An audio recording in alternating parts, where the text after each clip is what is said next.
Hi, everybody. Sorry, I'm behind.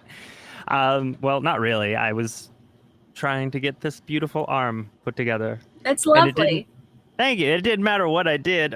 Screws were dropping and things were falling apart, and I was just like, this is my life. So here we are. Sorry to make everybody wait. I apologize. But hey, look who we have with us. Look who's here. I'm back. I'm back. Hello, family. Hello. I think it's generally accepted by thousands that we missed you. Oh, yay. I missed y'all too. It was a wonderful, wonderful break, but I missed my culties. I missed our little family, and I missed like hanging out with everybody every day. It feels like, when I was away for it, like I was fully 100% all about being away from the research and the, having to do the charts and, all of the extra stuff. I enjoyed that break, but I missed not like chatting with everybody every day. So I'm glad to be back. Well, we're glad that you're here. Somebody asked me if I had extra screws left. I mean, I've got a couple screws loose, but no, when it comes to sound stuff, I try to keep everything together. So no, and it's not from IKEA, although I'd like to think maybe it was. That's my excuse, but I don't have an excuse at all. Well, let's go ahead and maybe say congrats to the folks who were in the top 3, shall we? Oh, yeah.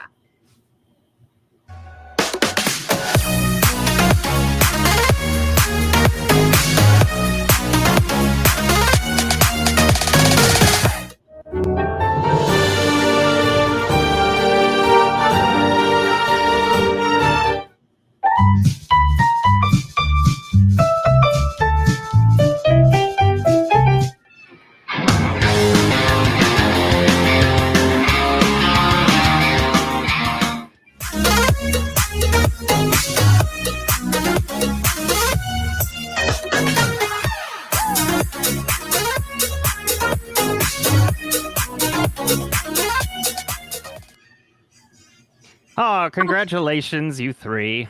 And Lisa, I hope you appreciated the fact that I added a little bit of... I think this is on my phone over there. Hold on. Oh, no. There is quite the delay from your phone. But that's what happens. What are you going to do? Hello, everybody. We all made it through the tragedy known as Jodi Arias's miserable phone call. Stop. There we go. It came on my phone was literally over on the other side of the room, and all of a sudden I heard it and I was like, what is that? And it was us. It was. So tell me something. You had, okay. So one, I loved your photos, but what happened today? Something is happening tomorrow in this trial that you're watching. And then also something's happening. Is it after the trial tomorrow? Yeah. Okay. So we have Boom is coming back tomorrow. He is going to come on when he leaves court tomorrow. So depending on when they let everybody out, sometime around 5 or 6, he's going to come on and answer a bunch of questions. And I have questions. So he and I were texting today.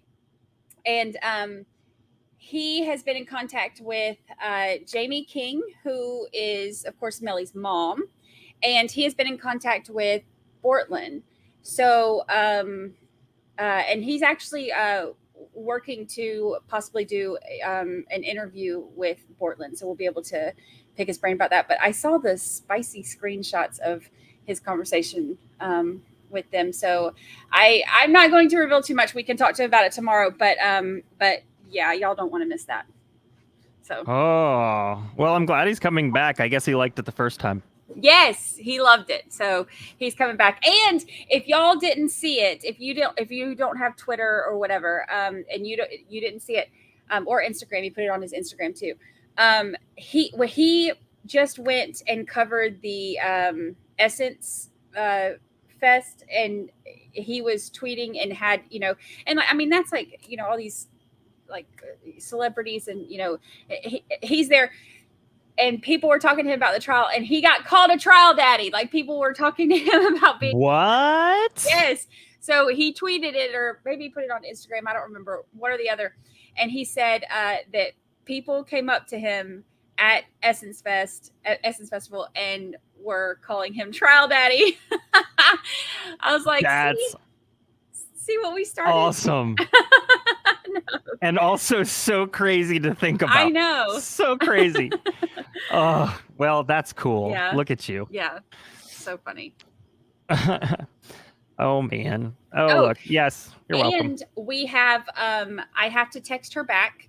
But we have, I've got to text her back and get it scheduled. I've been crazy nonstop since, I haven't had a chance, but we have Heidi and Mark are going to come on with us, and cool. Her schedule has finally opened up a little bit so that she has a little bit of time to hang out with us. So I talked to her, and Mighty Heidi and Mark the Shark are going to come on with us. I will. I'm not quite sure when we're going to do it. I'm going to talk to her about her schedule and see. When we can try to get them in there. But the dynamic duo, John Thomas is not a trial daddy. Maybe a trial. Nope, not even a grandpa. Maybe a trial creepy uncle. Yeah, he's, yeah. Oh, but that's not going to be a calendar, so don't get psyched about it. No, not a fan. So we got a lot of big things happening. It's exciting. Yes, it's fantastic. Yeah, I'm really psyched. We had some calls today for more emojis. And I want everybody to know, here's the thing about the emojis right now. If I remove any emojis, we won't get those slots back, because YouTube bases the number of emojis we get off of how many members we have. And so I don't want to, it ebbs and flows like it always does. But if I can't change, I have to remove and then add new emojis. And I'm afraid that I'll lose slots. So we just need more members is really what it comes down to. Yeah. So as soon as we get some more slots open, I know there were a couple of things that people were looking for today. So hopefully, yes, we're not ignoring your emoji requests. I would never ignore the people. I've learned. I would never. So we had, with last week being an off week, I noticed today in day court, we had a lot of people who came back and they were saying that, they had their memberships had expired and that type of thing. So, and that happens a lot because we have a lot of gifted memberships and stuff like that. Amy, speaking of gifted memberships, Amos went and gifted 5 memberships. Nina Canadian, Lisa Lama, hey Lisa Lama, Erica 843, Tommy, Danielle Marie, and Barbara Robbie. Congrats! Grab your Kool-Aid and your juror chair with an exclamation point seat, and join us. Thanks, Amos. Appreciate you. Our mods, man. Yeah, they're the best. Oh man. They are the best. They are the best. They are indeed. See, look, I joined my own self. Joined myself. So yes, Kool-Aid with a C and an E because copyright infringement. What else? Is there anything else? Marilyn just came through a 20. Holy crap. Thank you, Marilyn. Thank you. Listen, I was just mentioning this. I'm hoping that I did not guilt anybody. But I will say thank you very much, Marilyn. Eat your karma. I love that. Eat your karma. Haley's Comet, Lorraine S, Kathy Bilodeau. If I say it wrong, I'm sorry. Vermillionaire. Be Kind number 1, Jamie Chestnut, Valley Girl, Rhonda Allen, Maisla, probably. T Renee S, Annie, Osley. I'm going with Osley. I'm probably wrong. Susie Remington and Chrissy. And thank you very much, Marilyn. And also, welcome to the cult. And hopefully you'll stick around. Hopefully you'll stick around. Y'all are the best. Yes. Awesome. I know last week was a little light on the content, and I apologize for that. Obviously, there was a lot going on, but hopefully, normally, you all feel like you're getting your membership worth. And if there's any suggestions you have for us, we're always open to it. Always. Yes. We appreciate y'all. Oh, and speaking of the content stuff, did I say this already, or did I just tell you? I don't know. Oh no, you just told me. Okay.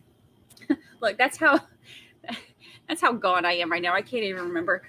So I'm going to be doing like short members only recap videos. I know that the Melly stuff gets kind of confusing. I know that a lot of people aren't able to sit there and watch all day. So there's some stuff that's, missed or whatever. So I take notes during the day anyway. Like I have a little spreadsheet that I'm out taking my little notes and my timestamps. So at the end of the day, I'm going to start doing a recap video it'll be one of the members only perks.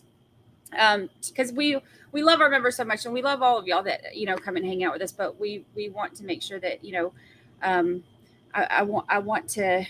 we want to love you back. So we want to try to offer, as much as we can for y'all, and so that you are getting your, getting the perks that whatever we can offer, we want you to be able to take advantage of it. So I am going to be doing the recaps at the end of the day, and then for the Melly trial, when that one ends, whatever one we do next in day court, I'll do them for that. So I'll kind of make it like a everyday thing for court days. So look for those. That's awesome. Yeah. It's going to be really good. It's going to be awesome. It's going to be like going back to where we began. Yeah. Yeah. Indy Cindy, thank you so much for the super chat. I did not want to interrupt Brandi while she was speaking because I'm smart. Well, no, it's because you know how ADD I am. And at this time of day, my medicine's already worn off. So you know that I'm not, if you interrupt me, I'll never find my place back again. So, but that's okay. That's okay. Oh, man, I tell you what, Friday was your last day on the cruise, right? Mm-hmm. Well, Saturday. Yeah. No, Saturday. That's right. I felt like Friday was my last day off the cruise because we watched one day of Jodi, and then we moved on into the phone call of Jodi, and we made it about 15 minutes, and I had used so many sound effects that I determined that there just wasn't. It was way too much. It was way too much. The talking was fine, but then sound started coming in, and I was like, I kind of want to keep our channel. So, I had, I said this on Friday, and I said it yesterday or last night. And I say this kind of just, flippantly, but like, if you want to watch the rest of it, you could watch it your damn selves. But I have successfully moved past that. I don't feel like we're going to miss much. I think we got enough of it with the first 15 to 20 minutes. So, yes, it's Virginia said that I almost caused her to fall off the bed with my sound effects. I'm so sorry. Now I have like 60 of them. You guys keep suggesting and I keep adding, and so that's fun. It's always fun. I picked the right night to be off last Friday. I was afraid the mods were gonna quit on me. I feel like I put some people through some stuff. That's hilarious. Look, if the mods can make it through day court with with the craziness of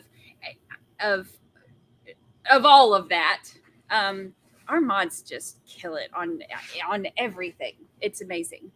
I couldn't do what they do. It's amazing. Oh no, me either. I was indeed probably blushing, and I don't blush it much. I don't blush it much. I am not a saint. I am far more a sinner, but I do not. Yeah. Nope. Certainly don't. Certainly don't. No, thank you. It was awkward, but it was funny. We tried to make it funny. If there's any crew that I want to listen to that with, which is I don't want to listen to it at all, but it would be this one for sure.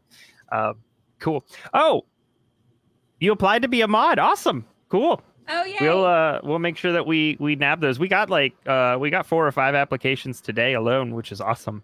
Don't let that scare you away. Angie. No. Ignore what we just said. Just pretend like none of that happened. We're being a mod is great. It's not hard at all. You didn't scare anybody. We're not going to scare. No. Get her stuff. There's a whole process and a couple of rounds, and it's not something to be worried about. I think it is detailed in the application in terms of the process. So we're going through the first batch of applications now, and by we're I mean that the bailiffs and the mods are doing it, and they're doing a great job, and I'm excited to see kind of who comes on. I'm kind of was like, here's the form, go forth. So I'm excited, really excited. Yeah, that's awesome. Yes, and Amos is right.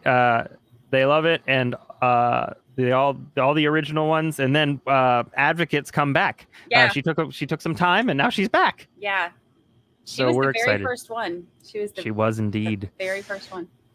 So we're so happy. Oh, that's uncomfortable. That's quite the.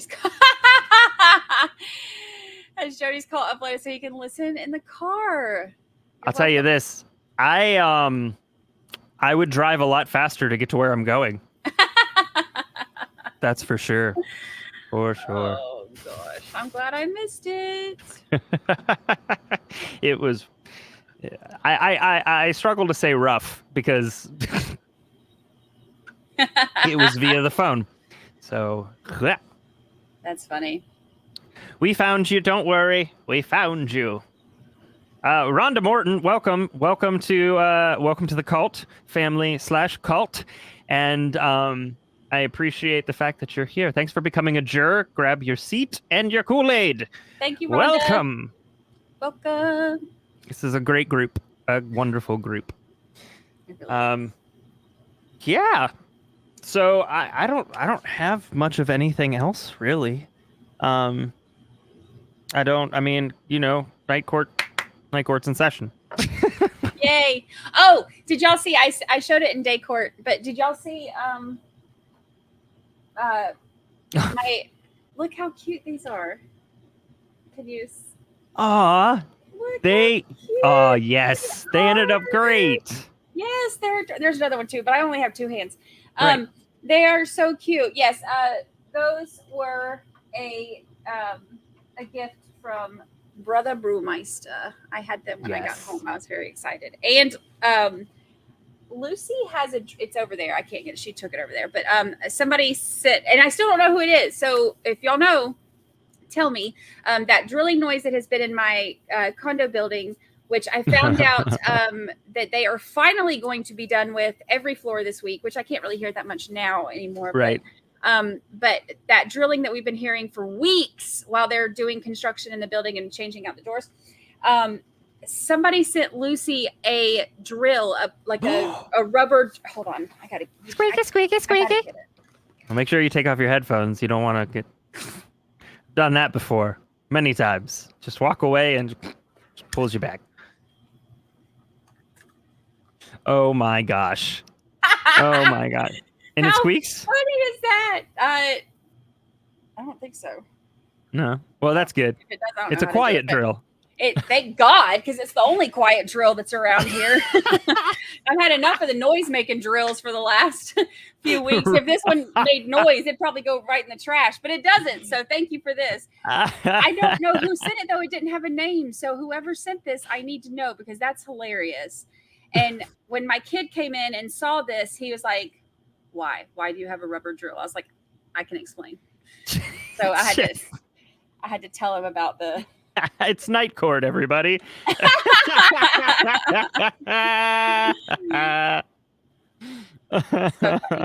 funny. Oh, sorry. Look, Lucy's looking at me like, "Hey, heifer, why you got my toy?" Sorry. Here you go. Here you go, ma'am. Sorry. Oh, Lucy in the sky with diamonds. She's a little something. I should write a parody to that song about Lucy. Yes. Oh, yes. It could be part of our theme song. Alyssa, I am not showing that, but I see you, girl, and I get it. Y'all are so funny. Oh, night court is so different than day court. I love it. I blame Jodi for so many things. I do. At a certain point, you just have to be like, well, they're saying it in court, so what are you gonna do? What are you gonna do? This is the trial y'all chose. We voted on it. So Lucy on the ground with flip flops. Aw, she loves her little. She was bringing them again this afternoon, and so I took her on a walk when I finished recording or whatever. I took her on a walk and then came home and took a shower. I literally, by the time I got out of the shower, there was already another flip flop right in front of it. Spoiled little thing. She said, "You're here. You're mine now." Mm-hmm. Thank you. Yeah. She's trying to put me to work. It's like a punishment for leaving her for a week. So that's all right. Yeah, it's all right. Apparently tomorrow, this is courtesy of Mama Brews Crime, but tomorrow is 7-Eleven free Slurpee Day at 7-Eleven. Oh. She said, "I remember how much you liked them." Oh. One day I'll get them to watch. I wonder, I don't even know where the nearest 7-Eleven is to me, and I've got a long day tomorrow. Maybe, can they DoorDash Slurpee? Is that a thing? Oh, Andrea, I'm so sorry to hear that. Aw. Oh, my heart's broken for you. I'm sorry. There's nothing I can say. Yeah. But we're thinking about you and we're sending you healing vibes and good thoughts. You can bet on that. If anybody's doing it, I certainly am, and there's enough from me for everybody. So if you need anything, let me know. If you want to talk, let me know. I don't know if you're in Discord or on Discord, but you can always find me there if you need to chat. And of course, Twitter too. So whatever you need, just let us know. Look at all the hearts coming through. I know. I love all the hearts and the hugs. Oh my gosh. Yeah, that's so hard. I love that our community is all sending love your way, though. That's what I told them on, I think it was Friday, is that a lot of like content creators in general, they're very concerned because a lot of their community is just like, more content, we want more, and so they end up feeling super guilty when something happens and they can't produce. And so like the guilt runs deep with me, right? Always, but also everybody was so great last week, truly, with everything and being flexible, that this is a community unlike any that I've been a part of.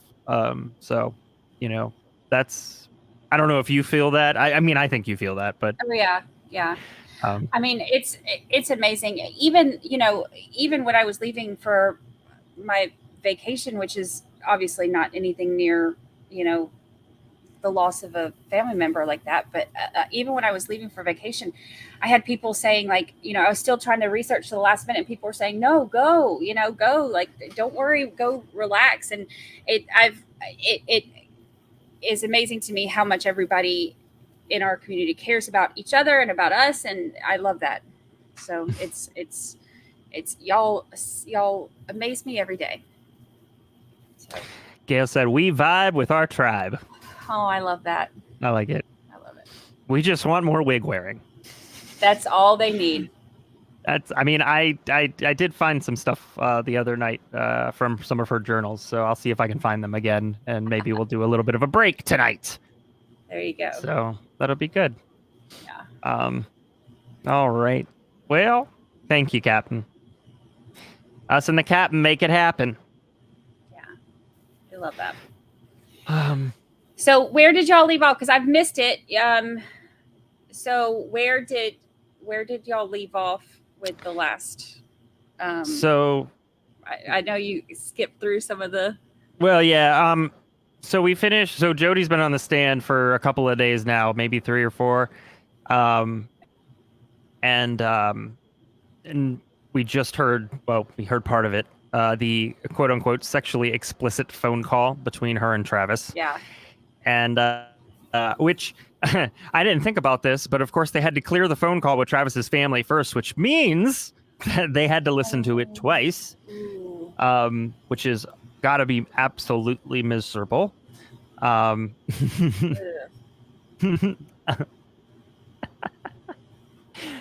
mean, yes, it's a regular phrase in my family's household because my dad retired a captain in the Navy, and so we always we always like to say that, and I always like to joke about him because I went to a college where the mascot was the captains, and I was a captain before he was. So take that, Dad. Papa Brewmeister. So she's been chatting. She's been talking about kind of like her early life. We're getting the whole autobiography from her. Gotcha. Then we moved into her relationship with Travis. They're really pushing the whole he liked little kids thing right now. They're pushing the whole he bought her the underwear that said Travis's girlfriend. They read an email that I think Jodi actually wrote and sent it to him, and it created that. So there's a lot of that happening now, and now we're just kind of getting back from the phone call. So that's Gotcha. what's happening. Gotcha. I didn't know if you wanted to stick around for a little bit. You're more than welcome to. Thank you for the invitation. I am actually going to I'm going to get off of here because I've been in this chair all day, but I am going to lurk. I had it set to come on my phone, which obviously we heard from across the room. So but I am going to I'm going to put y'all on the TV so that I can watch while I am stretched out in bed, not sitting in this chair, because I'll be in this chair again all day tomorrow. Because we have Boom coming after. So tomorrow's going to be a really long day. So I want to be not in this chair. But so I will be lurking. I can't really chat because I'm going to put y'all on the TV. I'm tired of looking at phone and computer screens. So I'm going to put you on TV. So I won't be chatting, but I will be there, and I will see y'all. Yes, I will see y'all in the morning. So I appreciate y'all so much. And I'm glad to be back. Nice. We're glad you're back, and I know they are too. They're happy to see another face. Your face, primarily. It's a lot prettier. We'll go with that because it's true. No, I liked the one suggestion on Twitter that when you asked what you were going to do without me for the week, and somebody said you could just put on the blonde wig and do the dual screen and and play both parts. I was hoping to see that when I came back, but too busy. Not clever enough yet. Too busy with spicy phone calls to do double screen. Right. Watch the cheesy movie of Jodi, courtesy of. Oh, the one not a drama llama. Is that the? Oh God, the acting was so bad. Was it like a Lifetime movie or something? It's bad. Yeah, it's a Lifetime movie. Yeah. I was listening to some of it because I couldn't watch, and I was like, "Who wrote this? Oh my God!"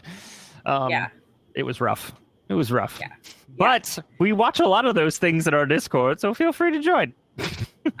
You know what though? Like bad acting aside, I still love that stuff. I mean, I grew up on Lifetime movies and stuff. Like my mama used to watch them, so I am all for the bad acting Lifetime movies anyway. I've complained about the acting, but then I'm right there, the first one to watch them as soon as they come out anyway. So, love my LMN. Yes. Oh my gosh, I'm certain Chad Daybell wrote it. Loin fire. What better note to leave on than loin fire? So I will. That's it right there. I will see y'all tomorrow. Bye. All right, bye. Oh my goodness. So happy she's back. Dusty, I did not ignore. I saw. Congratulations on your anniversary of 2 months. Appreciate it. We appreciate you as well. Welcome to the yellow logo club. Huh? That yellow 13th looks good. So many yellow. It's great. I love the yellow. I also love the red, which I apparently am currently. But I also apparently have been a member of my own for a month. So here we are. She's wonderful. Yes. Goodbye, Puppet. Also, I was listening to the REO Speedwagon album the other day, a live album. And of course, at the end of every concert, they end with Riding the Storm Out. And it was permanently ruined for me. Will I still listen to it? Surely. But yeah. No, not great. Not great for me. Not great. Yeah, thanks. Everybody. I've been here for longer, but I realize this is really stupid if I can't use the emojis and stuff, huh? Yep. Hey! Congratulations! Gallium May, 93, 2 months. You just saw your yellow. Aw, we love you too. I do too. Never gets old. Love them so much. I'm not playing REO right now. All right. So it's time to hop right back into Jodi's trial. That was Freudian slip. It's time to hop right back into the trial and start watching. That was the most ridiculous thing I've ever said. And I've said a lot of crimedies. I've said a lot of crap here. Yeah. Shame on me. I have to do it to myself.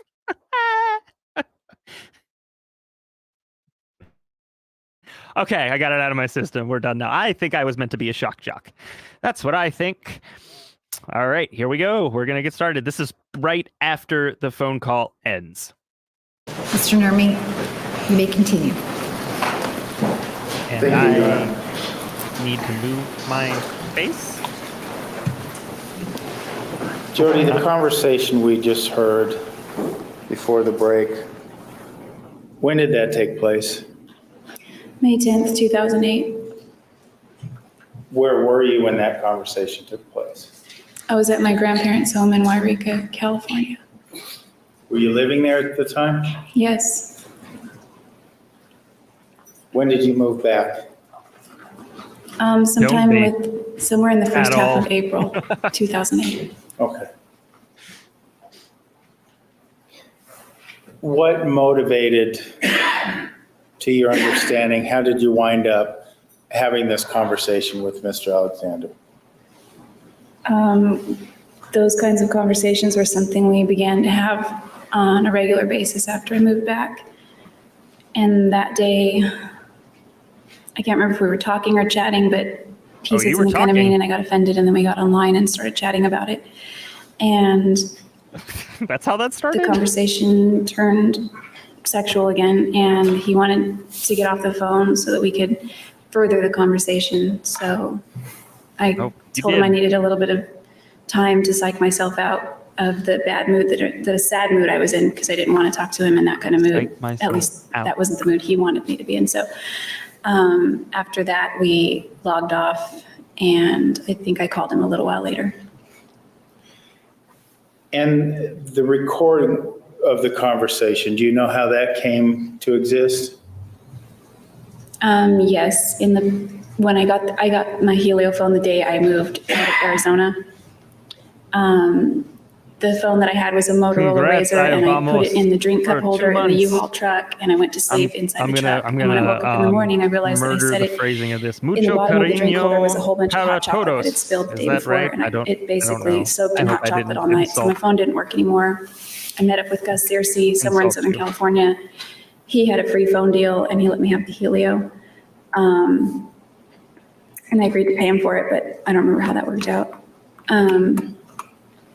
And so as I had this phone and figuring out the features, and then I realized we can record on it, and I told Travis, and we joked about recording it, and then we tried that, and a few times I failed at it because you have to hit a record button on the phone, and then if you hang up the phone at the end of the took 7 conversation years of before hitting German. save, then it doesn't save the That's been conversation. helpful. So he liked, when we recorded things like that, he liked to play it back. And so the first few times I forgot to save it because it went all one long recording, and then I would hang up not thinking and lost the recording, and he would get upset.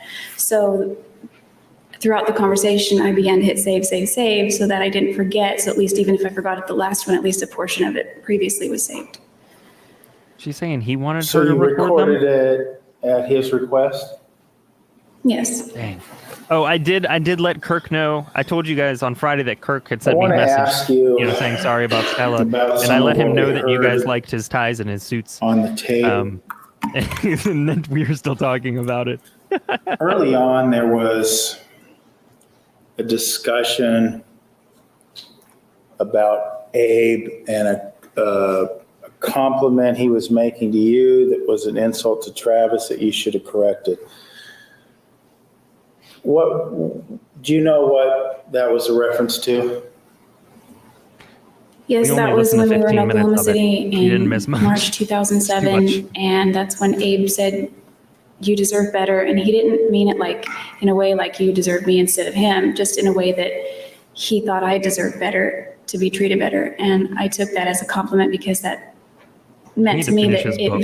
that he saw me as enough value Might to say that I so. needed to be treated better. In the books. And I didn't say anything to change his mind or anything. And I wasn't even going to tell Travis until he demanded to know what we're talking about.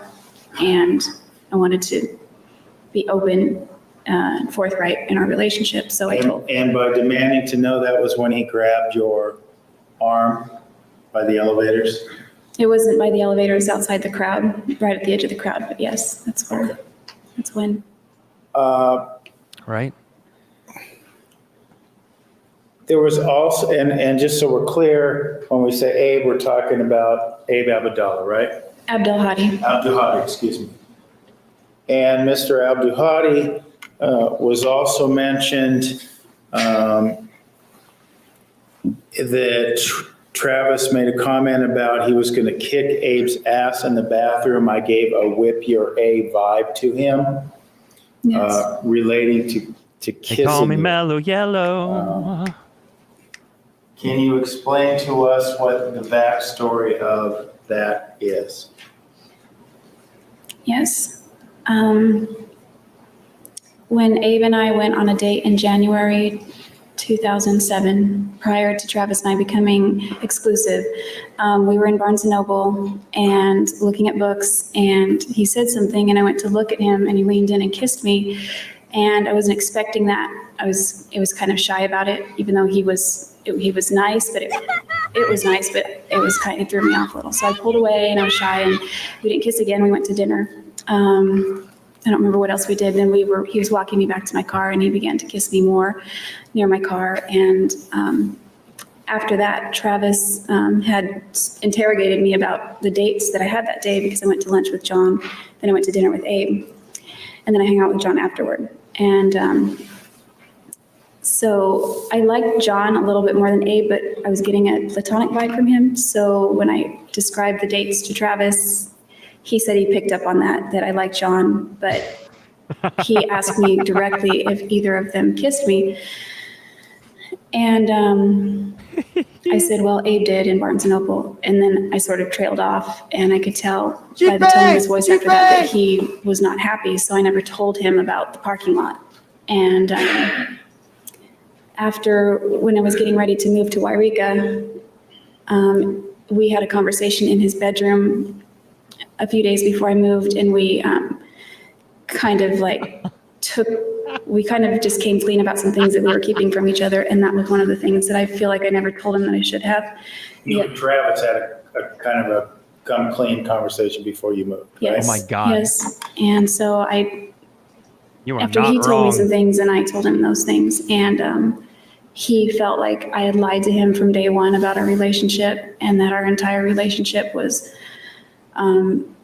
based on lies, and that I was a fraud, and that the whole relationship was fraudulent because I never told him about that incident prior to us getting together. And he thought one thing about Abe, but then and then he's like, oh, but he was kissing more with you in the parking lot, and he was just mad about it. When you told Travis this, was he violent with you? Yes, he was that day. What happened? I was raised right. He was already The right way. On the good stuff. He was already upset because I had given him a pamphlet earlier about the one that I talked about yesterday. And Was this the same day or is this a different? same day, Okay. same conversation pretty much. We had just moved on to other subject matter. And at that point, he just flipped his lid and he blew up. What? And he threw me on the ground and got on top of me and started choking me. Yikes. When you say he started choking you, were you conscious the entire time? I was conscious for not long. He squeezed my neck and I couldn't breathe, and everything turned gray really fast and then went black. And Did you fear for your life that day? it went so fast I didn't have time to think, oh my God, he's gonna kill me. I just the only thought I could think is I can't breathe, I 10 can't breathe. seconds or less. I She's didn't- not I didn't have wrong. any air. You did And Google it appropriately. Before I really thought about it, I just started to get, like my arm, he was on top of my waist, but my arms were free, and I thought, trying to push him off, but he weighed over 200 pounds at that point. And Wow. Shaming him? A bit I late. just remember Good grief. my arms became like lead and they just fell back on the carpet. And that's the last thing I remember until I woke up.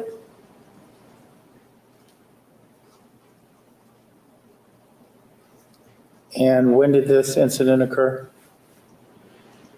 It was sometime in the first week of April 2008.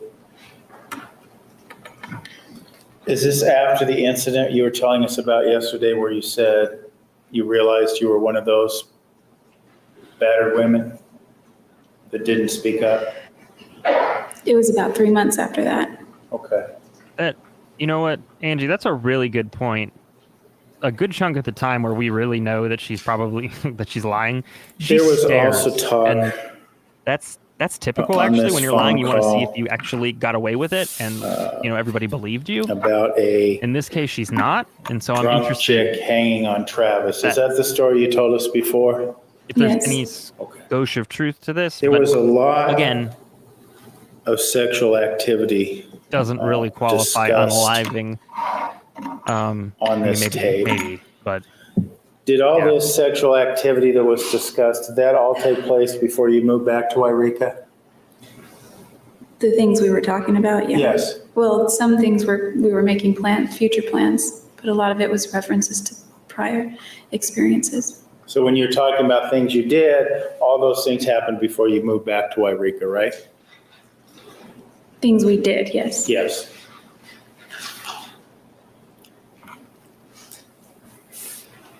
One of the things that was brought up is that Travis always grabs your ass to prove a point. Now, early in your testimony, you told us about an incident in a truck stop in Ehrenberg. Were there other instances where Travis grabbed your ass to prove a point? Yeah, there were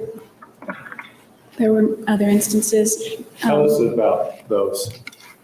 Objection, lack of foundation, time, place, date. Telling us, Judge. She provides a foundation. Once was right after the executive director banquet. in Oklahoma City, 2007, that same weekend that we were just discussing. We were walking out of the banquet area. We were walking down to the restrooms, and he grabbed my butt and said, and then leaned in. Hearsay. Okay. Not being offered for the truth of the matter, sort of. Restate the question. He grabbed your butt. For what purpose did he grab your ass, to your understanding? My understanding was that he grabbed it because there was a guy named Mark standing nearby, and Mark had expressed an interest in me about 2 months earlier. He was also an associate. We never went on a date or anything, but there was an interest there.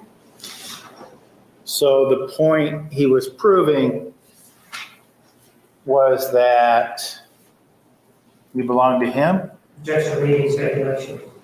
Sustained. Did you believe that was the point he was proving? Objection, reading speculation. What's the question? What did she believe? Did you believe, what was your belief as to why he was doing it? Just that he was claiming me. That's usually the only time he ever claimed me in public. And there's another guy around or something. I guess you weren't wearing a t-shirt, huh? No. Objection. Wow. Speculation. Which T-shirt are we talking about? I guess you weren't wearing the t-shirt that had Travis Alexander's apostrophe S on it, right? No. Probably weren't wearing the shorts that said Travis's with an exclamation, or excuse me, an apostrophe, right? No, I never wore those in public. There's no other reason, no other way for him to claim you as his property other than. Hello, the OPS. Is that welcome. right? Reading speculation. Sustained.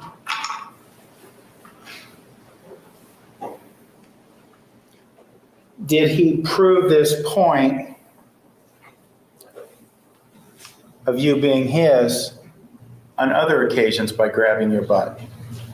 Yes. Objection assumes that that was the point, and that was previously. We've already objected discussed that, Judge. Overruled. You may answer. Yes. I'm going with what he Tell us said. about another occasion when he did that. Well, there was the occasion in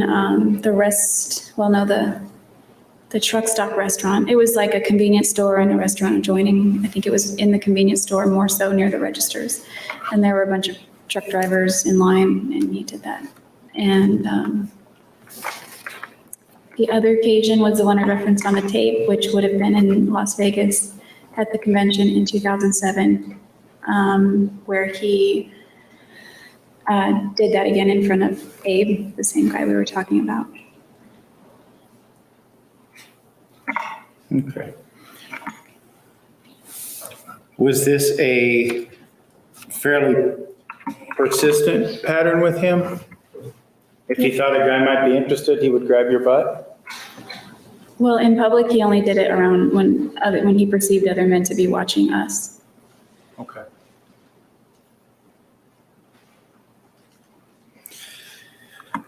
And the t-shirt he gave you, that was for the times when he wasn't around, is that? Objection speculations with the T-shirt. Is that what your belief was? Overruled. You may answer.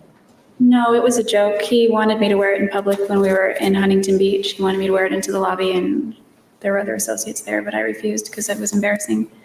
So I just wore it kind of as pajamas. Okay.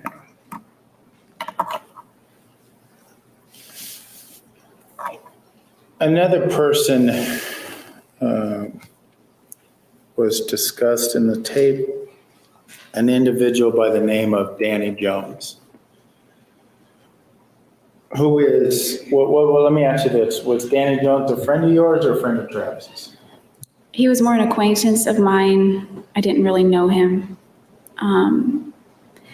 We carpooled together from Gilbert to Las Vegas for one of the conventions in it was like a suburban sized vehicle, and he was in the very back and I rode shotgun, so we didn't really talk or get to know each other. So he was more a friend of Travis's.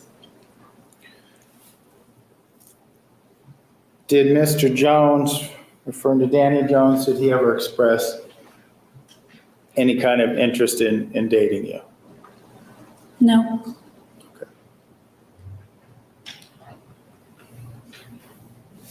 And that made her mad. In the tape, it sounded as if Travis was, at least from what he told you, interested in either visiting or spending a month down there with Mr. Jones in Argentina. Had he talked about that before? No, he talked about going to Brazil a year prior, or a year and a half before that, but no, he never went to South America.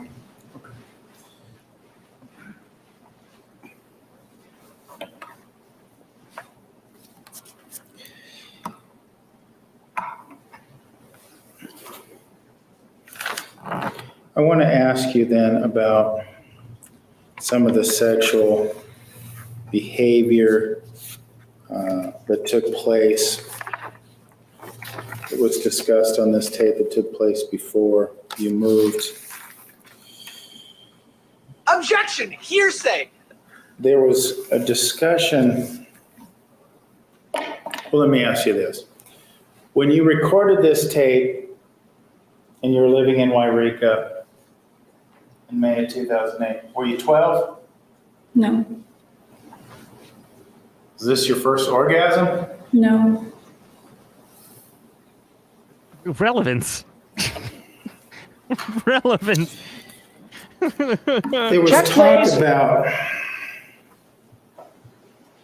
Mr. Alexander performing oral sex on you when you were asleep. You made a comment about cuddling. You would be content cuddling, but he had a different agenda. Do you remember that event? yes. Where did that take I mean, place? I don't deny the fact that there was an agenda with In his cuddling. bedroom, like, there's an oversized chair next to his bed, and Netflix and chill is pretty I had driven obvious. most of the night, and I was kind of tired. I was very tired, actually. I fell asleep on it. Objection, the other school. Sorry. Jodi, what happened after you That fell whole asleep on his apologizing thing is oversized chair? 100% planned. I awoke to him pulling my pants off, and I was groggy, and then he was spreading my legs and starting to perform oral sex. Is that something that you wanted? I mean, it wasn't really discussed. So you didn't say, hey, Travis, by the way, wake me up, pull my pants off and have oral sex, perform oral sex on me? Mm-mm. No, I didn't. You weren't awake when these events started, right? No, I was awoken in the process, kind of, but no, I was definitely asleep. Now, we've heard from you that Mr. Alexander had intercourse with you while you were asleep and now performed oral sex on The you sister on the while you were left, her asleep eye or began rolls to as you were match just waking mine. up. Did he perform any other, did you I wake did. up in the I middle of rolled like a Mr. champ. Alexander performing any other sex acts on you? Not that I recall. Okay.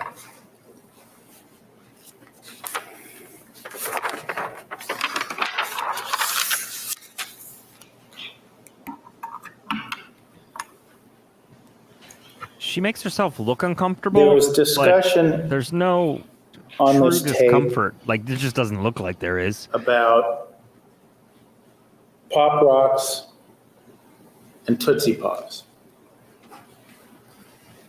Could you explain to us what that means? Yes, one night,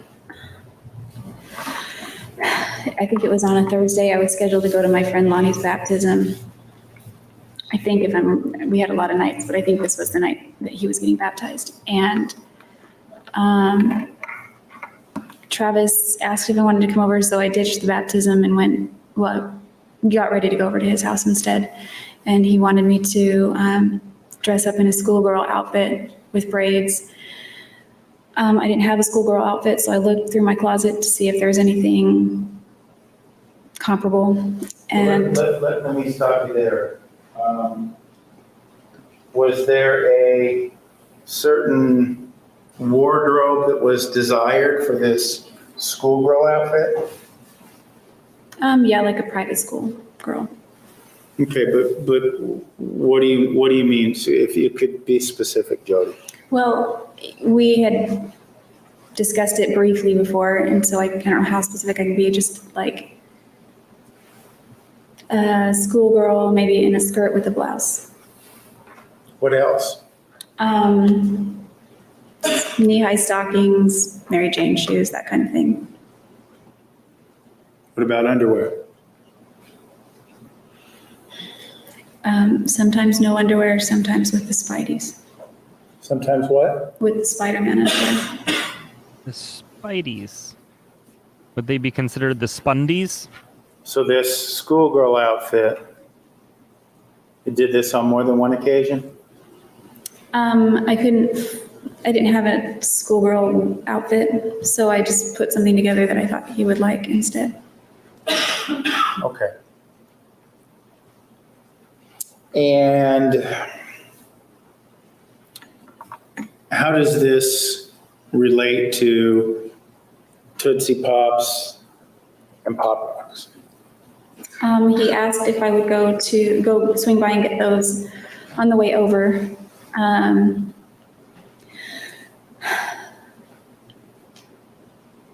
For what purpose, to your understanding? I was actually, he wanted me to get a cock ring, and it was, I didn't know where there were any adult stores around. So he looked it up for me and said there was one in Apache Junction, which was near East Mesa. And I went there while he was at home. He refused to go there. He said too many people in the community might know him.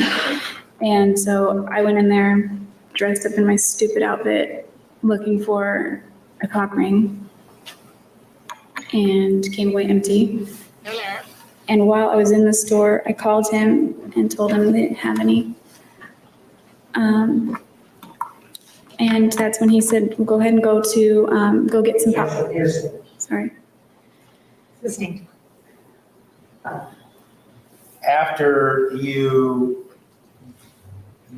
were not able to obtain the cock ring, sounds like you were then instructed to go get Tootsie Pops and Pop Rocks? Yes. And at that time, what was your understanding of the purpose of obtaining these items? I didn't know what he intended them for. I imagined it was some kind of idea or play or something he would incorporate into what we were going to do. Okay. So did you obtain these items?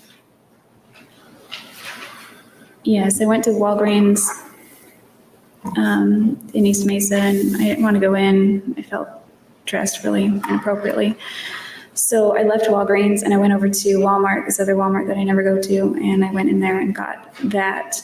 And I think I bought some bubble bath and the Tootsie Pops and the Pop Rocks. And when you say you went in there in that outfit, you were talking about the schoolgirl outfit or the outfit that you could best put together from that request, right? Yes. Did you have a coat or anything to put on over it to cover yourself up? Yes, I wore a black jacket. Okay.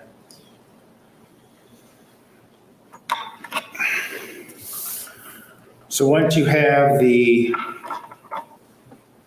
Tootsie Pops and the Pop Rocks and the bubble bath, where do you go? After I pay and leave and go to Walmart, leave from Walmart, I go to Travis's house. Okay. And just And in describe reality, what happens when you arrive. super inappropriate. I'm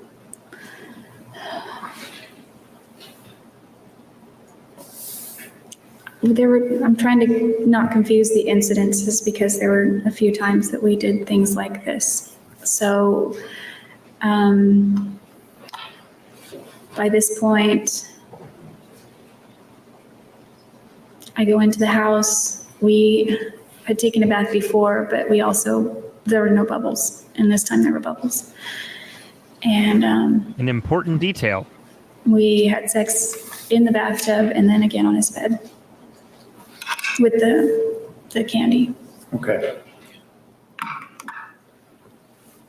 You mentioned you and Mr. Alexander took a bath together with the bubble bath you purchased, right? Yes. Okay.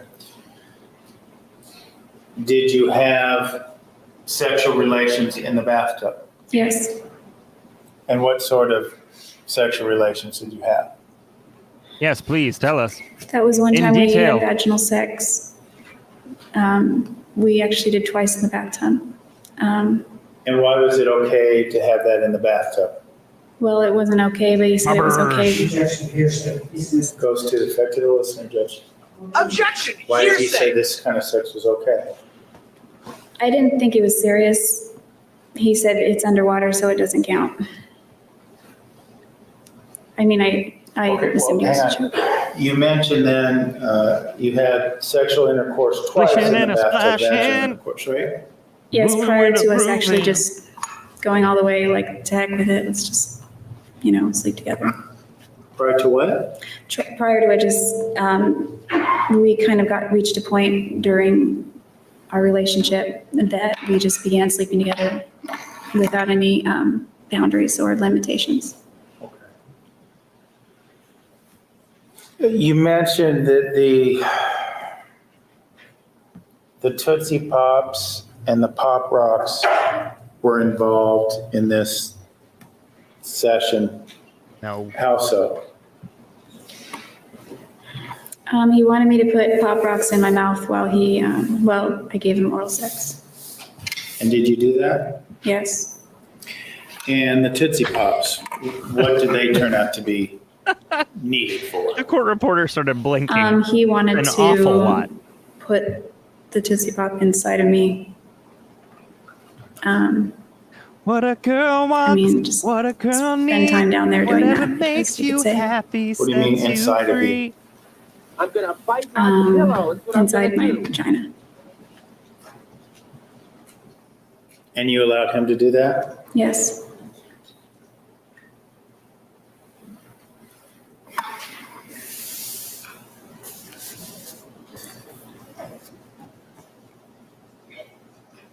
This bath, you mentioned a couple, you talked about taking a bath with him and feeling like a goddess. You talked about that on the tape. Was this the occasion you're referring to, or was there another time that you took a bath with him? That was the time prior to that. Okay. And when was that, relatively speaking? I believe it was sometime in the fall or winter of 2007. And what did he do to make you feel like a goddess, as you described? I came over to his house. It was kind of late, so the roommates weren't out and about. They were in their bedrooms. And he told me to meet him in the bedroom. And when I walked into the room, he had a light, kind of a decorative lamp on the side of his, on one of the nightstands. And it was like the shape of a candle or a cluster of candles, but it was actually, it was like a fountain. So if you pour water in it and turn it on, it bubbles over the candle and goes in the other candle, and the candle recycles the water. I think there are pebbles and things around it. So he had that on, and it had a soft glow. He had hurricane candles lit on the dresser. He had a CD playing low on the other nightstand. And then his bathroom, where there's a long hallway, he had the hallway lined up was lit up kind of like a runway with hurricane candles on each side all the way down. And he had red rose petals kind of just scattered throughout down the hallway all the way to the bathtub. And the bathtub was full of hot water, and there was steam coming off of it, and there were no bubbles in that one. But there were candles in the corners of the bathtub also. Sounds like, did you perceive this as romantic? Yes, Okay. very. Did that evening remain romantic? Yes. Did that romance include sexual intercourse? Yes. How is it different than the other occasion? What distinguished one evening as being feeling like a goddess and the bath that you were just talking about? That was the same evening, like when I made that comment. The bath you were talking about with the Tootsie Pops. Oh, it was the Tootsie Pops and the Pop Rocks were more playful and experimental, and the other was a lot more romantic. And you preferred the latter? If I had a choice, yes, but I would have gone with either. What do you mean if you had a choice? Didn't you? Well, yeah, but usually I just kind of, I didn't set the theme. He set the theme, and I was a willing participant. Alrighty then. A comment was also made about braids. Braids were hot, was something that was said on the tape.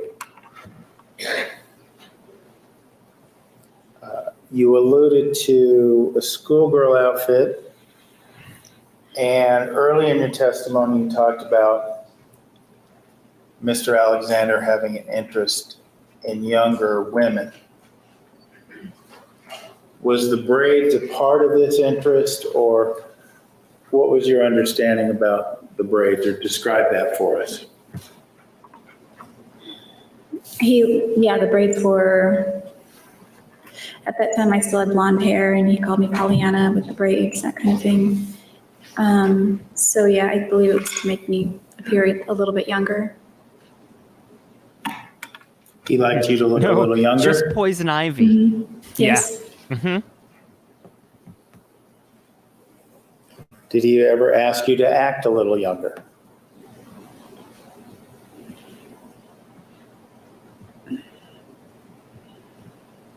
Yeah, one time. That microphone has seen some stuff. Tell us about that time. Right there, that Objection, microphone. affirmation. Your Honor, she hasn't even begun to describe the incident. There's no proper objection. Make sure that she describes the place and the time. Tell us about this incident. I Where might did it run and take grab place? one real fast. Truly. In his bedroom. Do you Will you all remember when? behave if I go and run and grab a It would've drink? been It won't be a sometime, beer, but I don't remember if it was the fall or in 2008, but it was prior to when I walked in on him. I remember that. Prior to when you walked in on him Mm-hmm. in January of 2000, right? Nope. Yes. Okay. What did he No want promises. you to do? I'll be right back. Keep Well, going. Keep I going. knew I was coming over there to hang out with him, which probably would lead to sex. And I came into his bedroom, and he had some toys out on the floor. We didn't do anything with them, but I think he had ideas for it. I don't really know. I looked at him kind of funny, and he dropped it. And what's that? He dropped it. Dropped what? Whatever ideas he had about it. But you said he wanted you to act younger. There must have been something in that regard. It was a little train car. It wasn't a whole train or anything. It was just a little, I think it was a red caboose or something. Did he want you to play with it? I thought he was going to do something with it. We had already incorporated candy and massage oil and all kinds of things like that. So I wondered what he had in mind with that. And I don't think he wasn't very vocal about it. He just gave it to me, and he was running it over my body, and he wanted me to do it over his body, and kind of almost like a massage, but sexual? yeah, I was there, and he wanted me to be in the braids that time, and I don't know. What do you mean you don't know? Is this embarrassing to talk about? Yes, extremely. When you say you don't know, All right. Dad's back. what else happened? You know what happened. We ended up having sex, anal sex. Were you wearing the boys' underwear? Yes, that time I was. Annie, you're here. And you were playing with these toys? I don't know that I could really say playing, but kind of like, yeah, kind of like adult play, I guess you could say.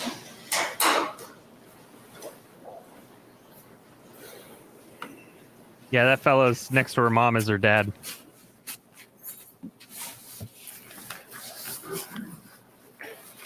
When you told us earlier that you were of the understanding that Mr. Alexander liked younger women, Thank you. you mentioned the braids and the schoolgirl outfit. Is there anything else he requested of you that made you believe that?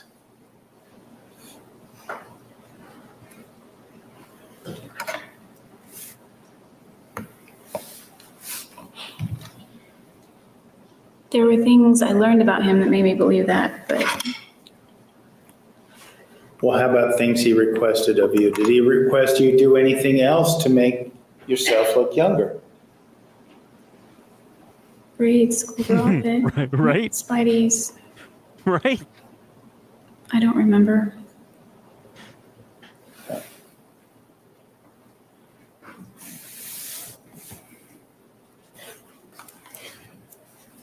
There was a lot of talk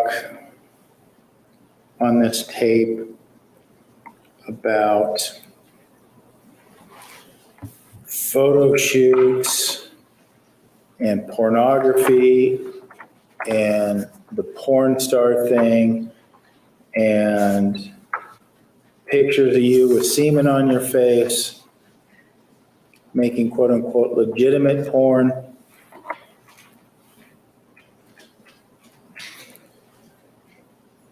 Based on those, it brings up the question, did you and Travis ever videotape yourself while having sex?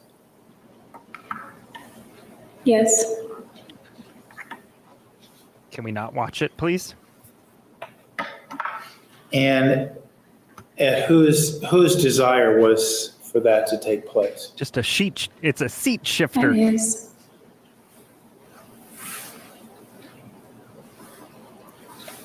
And these videos, how were they made? On a digital camera. It was only one video, there wasn't plural. What's that? There was just one video. One video. And when was that video made? On June 4th, 2008. But it sounds to me like, so all this talk beforehand in May, you're saying that before June of 2008, there was no recording or pictures or things of that nature. Is that what you're telling us? No, I'm only telling you that there was no video. Okay. So we saw the pictures that were taken of you on June 4th of 2008. Did he take other pictures of you? Yes. And when did he do this? Was this a consistent thing that happened on a lot of sexual encounters? No, it's something I had to, I guess, build up the courage to do. There was a I photo had of her done that with hand previous boyfriends. that apparently except happened after the one kicking photo and the that injury to her Daryl hand, snapped one time with my and phone. it was perfectly fine. And Versus the it was whole deleted. And finger thing.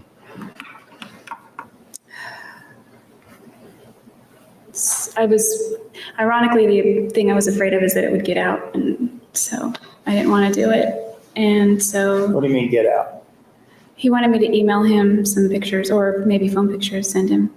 And he began requesting this very early in our friendship / relationship in 2006, and I refused. Is that the time of on November 11th, 2006, when he sent you the picture of his penis? Is that when he began requesting those pictures? No, it was prior to that. Okay. So he's asking for a year and a half, 2 years. When do you finally relent? I let him take pictures of me in July 2007, but they weren't completely nude. My birthday is in July, and so is his. So right before I moved down there, I flew from Oakland to Phoenix just to test the water and kind of see how things were, because we had broken up. And I spent the weekend with him, and he was like the old Travis, like very charming and very loving. And sorry. How was he acting? He was treating me very well, almost like he was trying to court me again, and which I believed he was. And it kind of sealed the deal, like for me. Question. There isn't a Did his button above that button behavior on her shirt. Not at all. Motivate you? Did he talk you into taking the pictures? Did he charm you into it? He had to do a lot of coaxing and begging and pleading up to that entire point over all those months. So he bought me some lingerie from Victoria's Secret as a birthday gift, and he joked that it was his selfish birthday gift to me. And so when I tried it on, he wanted to take photos, and I let him. He what? I let him. After all this kindness, you relent, you take pictures. What's he take pictures of? My body. Well, are they more similar to the pictures of you laying on the bed? Or are they more similar to the pictures where he seemingly has the camera a couple inches from your vagina? I would say somewhere in between that. He just got different angles up close. But I was wearing lingerie. Okay. Lilith, congrats for being a member And for 2 part of the months. agreement was to Can we be count Jody's bangs? that you were, these there's would be about to two be of them. deleted, is that? Yeah, I told him we can do it only if Charlie you delete Champ, it. It was welcome. my camera anyway, Thank so you they for were going to joining. get deleted regardless. But Welcome to the cult. that was kind of, Grab your that's how he Kool-Aid got me to do it. and your juror So chair. we agreed to delete them. Excited that you're here. Thank you.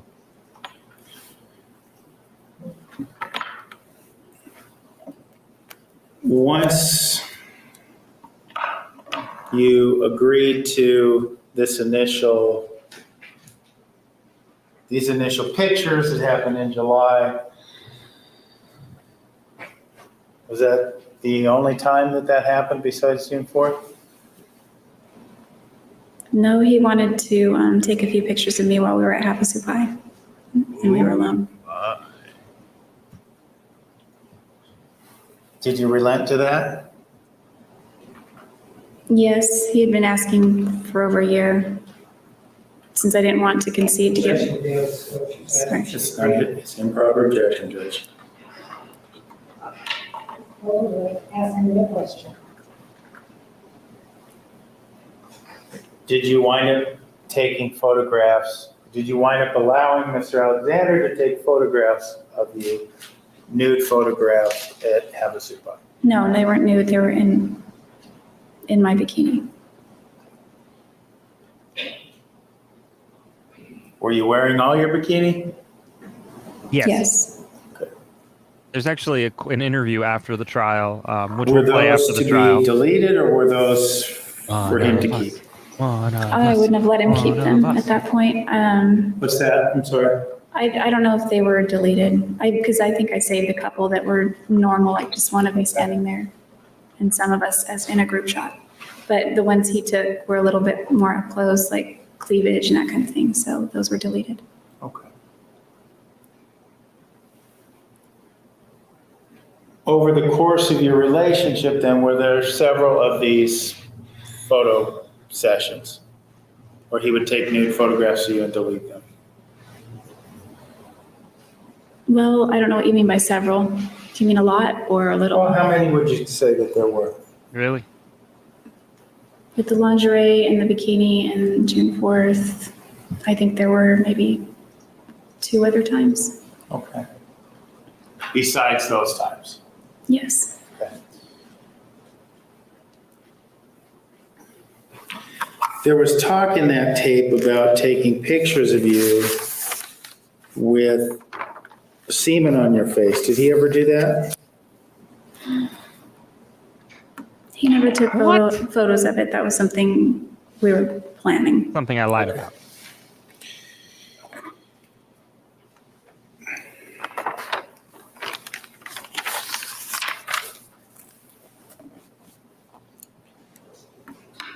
There was also reference in this tape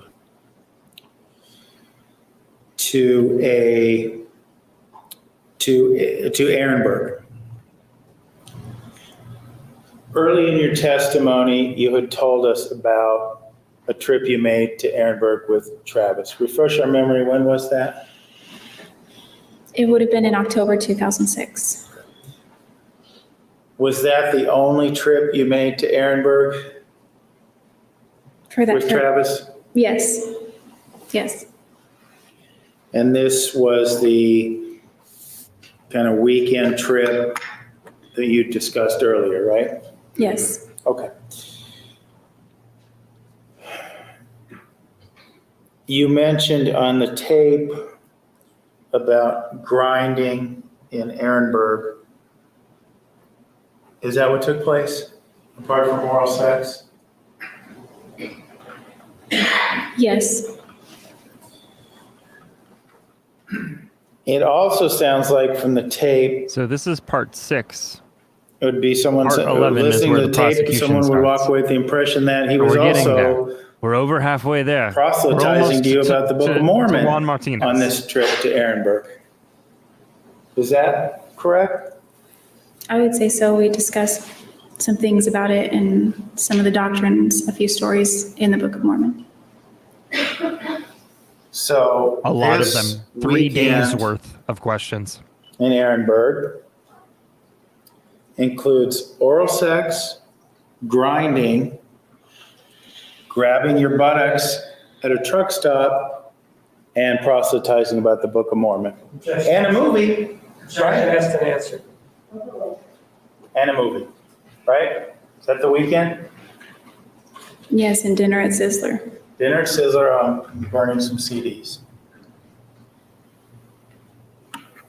I shall.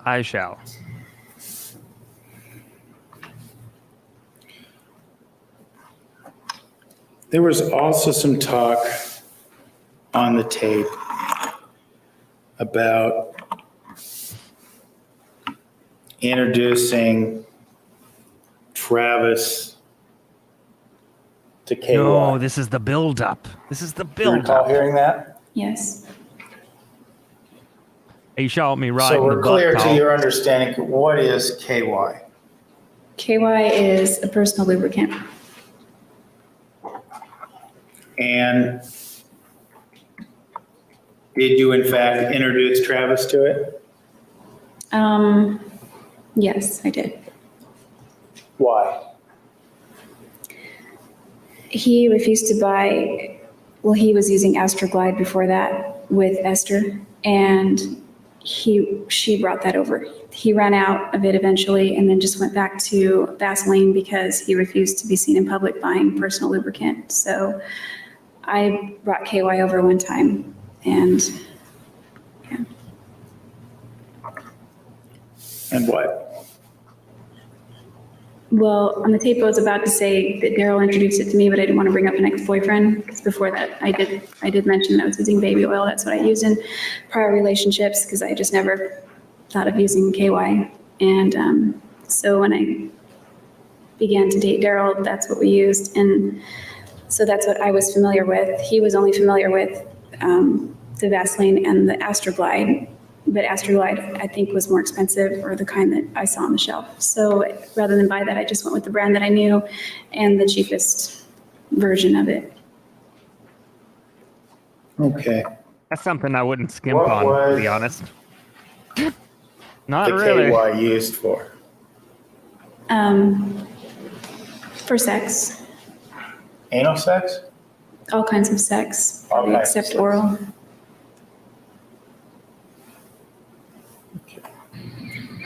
Stupid is, stupid does, sir.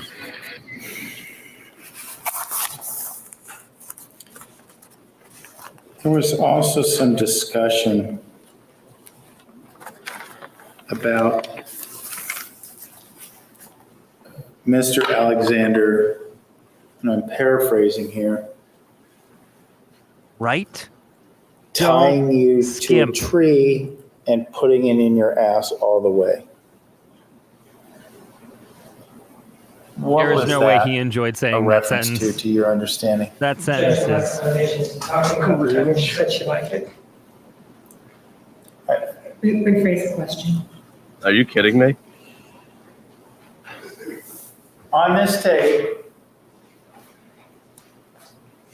you talk about, Mr. Alexander talks about how he wants to zip tie you to a tree and put it in your ass deep, right? Remember that? Yes, There's no mistake in what we're talking about here, right? yes. No, Okay. there's no mistake. Objection! Hearsay! What was that a reference to? Who cares?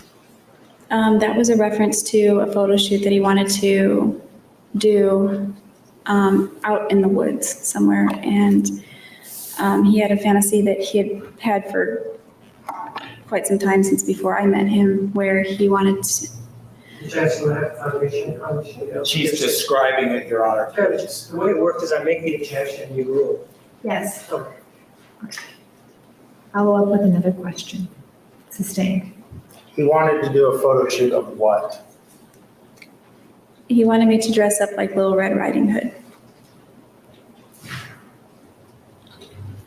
And you said this was to take place Yeah, we're gonna watch in it the after woods. sentencing. Where? Well, he wanted me to find a spot because he was coming up to Wairika. There is a lot of forest up there. So there are trails and things near a park called Greenhorn. It's toward the southern end of town, and it goes into the woods quite a ways. And I figured if we went early in the morning or late at night, we could find a spot there and we wouldn't have to worry about any hikers or anybody coming upon us, because that would have been Oh, you're good. mortifying. Don't worry. I always advocate for sharing Were knowledge. you- Some people might want to watch it now, and that's fine. I just wanted to mention that we Tentative will watch about it at the having end. sex in You're good. public? Thank you. very much, yes. Good night, Peter. They call him Mellow Yellow. You also made the comment in reference to this incident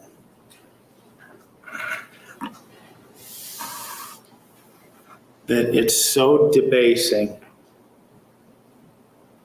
I like it.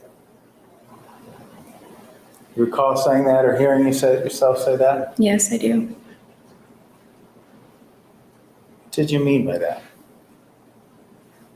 Well, when he said tie you to a tree and put it in your ass, the first image that flew to mind was this scene from the movie Me, Myself, and Irene, where toward the end, there's some kind of antagonist or bad guy or some kind in the movie where he is tied to a tree with his arms around the tree and his Peter, pants are pulled down, and a chicken or a duck or a goose or something, his beak and head are shoved up his butt, and it was a really awful scene in the movie.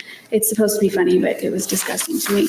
So when he said that, and I could only think that, man, Did not the that court that really reporter happened. It think was he just would a be movie, but typing I this thought out? how degrading. And Let's so I go said that. And then as I for said no, how Alex. it's so degrading, I didn't want him to feel bad for expressing himself and his fantasies. So I quickly added, I like it, just so he didn't feel like I was insulting his personal fantasies. Pleasing him was still important to you, even in May of 2008 after you'd moved back home? Yes. A month before? Is this why you made many a comment right to him, there. complimentary? That right there. Is this why you complimented his stamina? Objection made. Overall, Jimmy answered. Yes, Travis thrived on compliments. Is this why you called him superhuman? Yes. Is this why you were so complimentary of his genitalia? Yes. Hello, Laura Ferris. Welcome in. You've probably been here for a while. I just missed it. But hello, The she grosses orgasms me are out the sounds too. you made on the tape that might be normally associated with orgasms. Were those real orgasms or did you fake it? I was faking them. Why?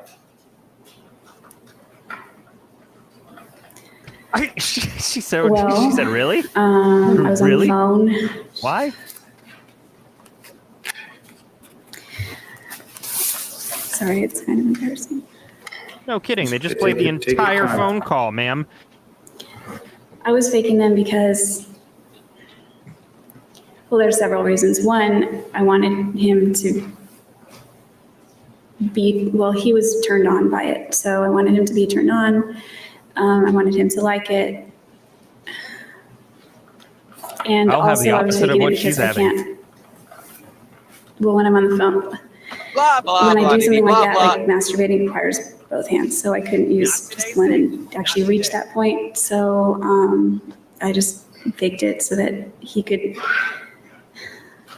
like, he was very mean to me during some of this period of time at times, and when he wanted phone sex or something like that, he was really nice, and I liked that side of him. So I wanted to prolong it, and I guess you could say draw it out or enjoy it while it lasted, because he would turn into Mr. Hyde soon, or whatever the analogy is. So those things were pleasing to him.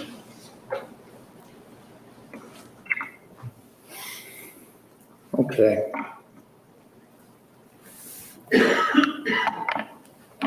This begs the question, Jodi. Why, at this point in time, May of 2008, you moved back. Why were you still Hi. Welcome in. Welcome back. craving Welcome or back. so welcome desirous back. of positive attention from Mr. Alexander?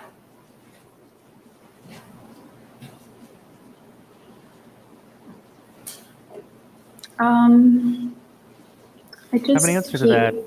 When he was nice to me, it reminded me, he made me feel better. I liked the way I felt when he was nice to me. It made me feel good, so I sought those things, and when he was mean, it didn't make me feel good. So that's why I preferred one over the other. Well, why any contact at all? I'm sorry? Why any contact at all? Why talk to him? Well, he pawned his car off on me, so I had to pay him for that. There was still that connection that we had. We'll get that to a little bit, because obviously you weren't discussing the car on this phone call we just heard. That's true. And you also mentioned even earlier that night you were having chats with him over the internet, right? Yes. Okay. And do you remember what day you moved back? I don't recall the specific day, but it was in the first half of April, Okay. 2008. Well, let's back up a little bit then. back up to the time, what you were telling us when we ended yesterday, you had said that after this incident where you were kicked in the ribs and then kicked in the hand and suffered the injury that you showed us on your finger, That never happened. you realized, you told us you were one of them. And if I understood you correctly, that was a reference to a battered woman, one of these women that don't call the police when their boyfriend abuses them, right? Yeah, women that just put up with it. I can't. Now, at this point in time, you had told us about 3 incidents. You said when you came to this realization, there were 3 incidents. 1, he grabs your wrist in Oklahoma City out of jealousy. The 2, he crooked throws you finger. down, won't let you leave the room, and insults your family. The 3rd incident being the one I don't just know what I referred had for to, dinner. the kicking. And you also talked to us today about this incident when he choked you to the point that you passed out. Not today, Satan. Not today. Are there any other instances of physical abuse that we haven't already talked about? Yes, there's one other, but I didn't consider the first 2 that you mentioned abusive. Okay, well, let's talk about not what you 1 minute at consider, a time. but 1 let's talk minute about this at other a incident where he was, time. let's use the words physical. Also, with you. there's no talk of storms. So, you know, Was there another occasion there are a few portals. we haven't talked about that he was physical with you? Yes. When did that occur? It would have Dressed up been the in beginning heels. of March 2008. It was on a Saturday because we were driving, we were driving together to a tax seminar. Tax seminar being held for prepaid legal associates in Tempe.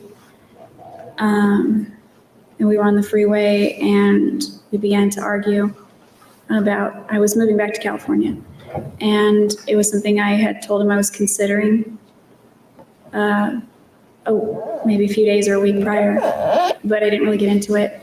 So I told him that I was for sure going to move. I've got Probably right after convention. sunshine. And There are no he storms made a few comments here. and we argued and the argument escalated and then he reached his right hand over to hit me. In the car while driving? Yes. Yes, And you girl. say hit you. Make your faces. What does because that you mean? deserve Did he them. punch you? Did he slap deserve you? to do that, Describe and I agree. what happened. I don't know if he just meant to smack me or what, but it was like a backhand. Okay. Did I miss? Oh, good night. Don't go. And so we're clear, prior to June 4th, was that the last time he was physically violent with you? That wasn't the last because the choking came after that. Okay. That was the last.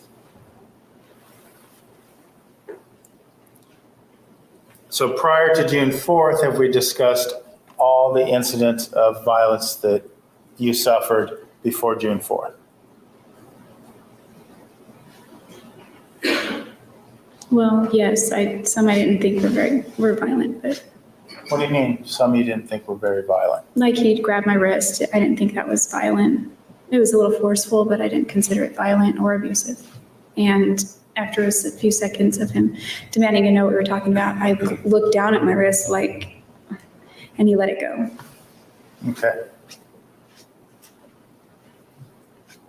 But I want to make sure we're clear. Boy, I Are there hope so. any other incidents where you didn't consider them abusive, where he was physically with you, restrained you, anything of that nature, hurt you physically in any way? I didn't consider the incident when we were arguing in his bedroom to be abusive, or it was a little bit physical, but it didn't hurt, and I didn't consider it abusive. He pushed me and I fell, but I landed right on my knees. So I didn't think that was a big deal. Okay.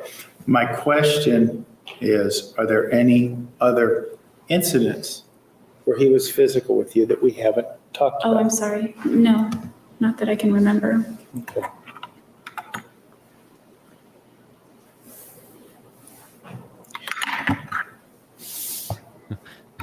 You tell drop your pen. Travis that you're going to move back You drop to your pen, Wairika, don't forget to California, bend and excuse me. snap. And I'm assuming you meaning back to Wairika, back to your grandparents' house where you wound up, right? Yes. Okay. After he backhands you in the car, Bye, Joe. Don't go. what happens next? I was crying pretty hysterically, and I called my mom from the car on my phone. And I asked her if she would please lend me some money so I could move back. Where were you living at the time? I was still renting the same room in East Mesa. Okay. And from And not in the good way. Not in the let's get what you just said, you didn't have the way. money to move back, right? No, I was broke most of the time. Oh my God, you guys. Don't test me. Why were you Do it. broke?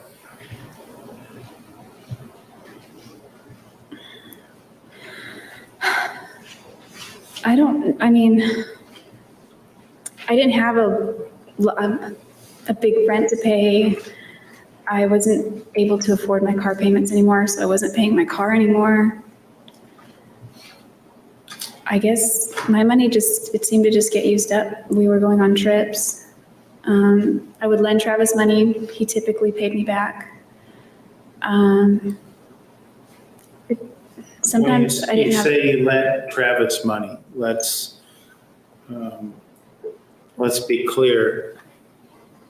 How much money did you lend Travis?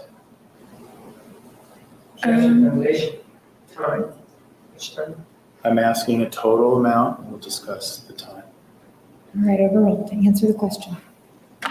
Total, if I did my math right, I lent him $1,299 total, $1,299 over And the when course did of our relationship. Over the course of your relationship.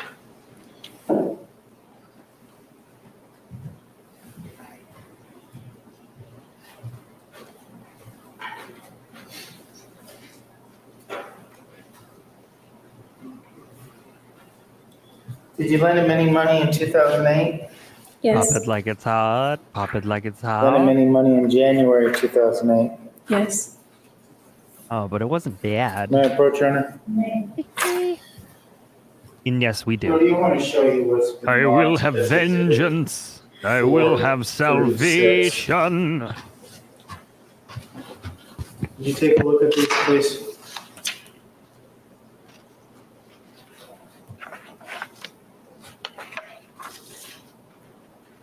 You look like the 4th of July. Makes me want a hot dog real bad. Do you recognize those? Yes, What are they? they're canceled checks that I wrote out to Travis.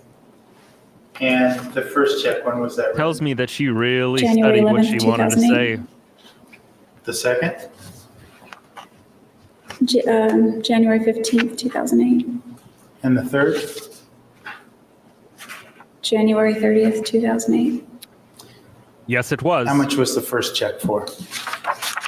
$100. Objection, she's testifying as to a document, not an evidence. I have no objection if she moves, if they move it into evidence. And we'll move it into evidence. Any objection? No. 436 is admitted. Before we have it marked, Jodi, how much was the first check for? $100.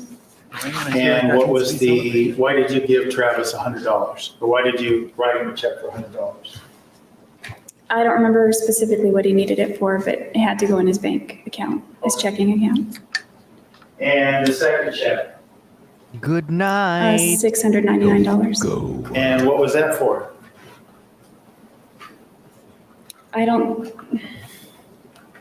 His checking account was going to be overdrawn or was already overdrawn. I don't remember which. Okay. And the third check? $220. Okay, and do you remember what that was for? I think it was to put toward his mortgage. Okay.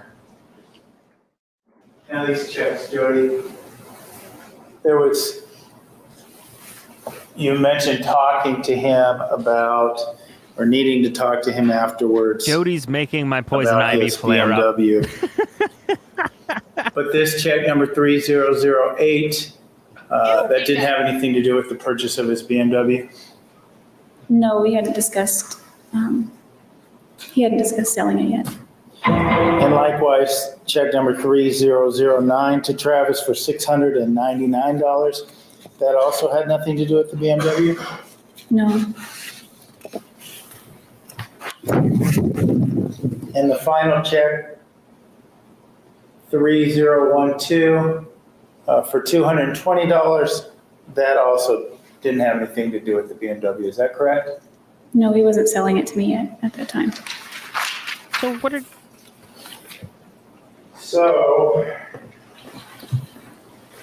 if I'm doing my math right, miracle elixir? It'll do the tricks at two true, looks like you gave Travis over $900 in January 2008. Is that right? About that, yes. Did you really have that kind of extra money to give to lend? At times, the money was in my account, but it was generally allocated to my own bills. This money that was generally allocated to your own bills, why did you give it to Travis? Or lend it to Travis? He needed it. Didn't you need it? He promised he would pay it back before any other checks cleared my account or before I needed to make payments to my own, for my own bills. Did that always happen? Gotta run, What? skeleton. Did he See pay you you soon, back baboon. before you Adios. needed to pay your own Oh. bills? Not always, but usually. Did you have checks bounce because of this? Yes, I had a lot of checks bounced that month. A lot of fees. Good Did Travis pay those fees for you? No, he screamed at me for incurring them. Did he pay the $900 something back to you? Eventually he did, yes. Eventually meaning, do you know how much later? Months? It Weeks? wasn't too much later. They should have if they didn't. One But payment was maybe one did, possibly. late to the point that I got a bunch of fees that hit my account that I wasn't overdraft fees. And She shall forever be known as the Pope Tart. that was the only time it was late, I think, that I remember. Did your bills go unpaid?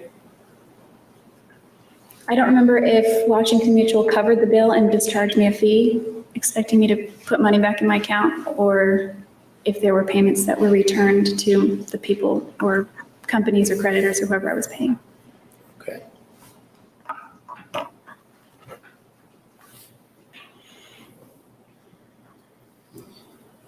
Now, we saw those checks in January when you had no money to move back to Wairika. Did Travis owe you money then? I don't recall. It was in early March, so I don't recall if I lent him money around that time or not. Okay. But you lent him money on a consistent basis, is that fair to say? Yes.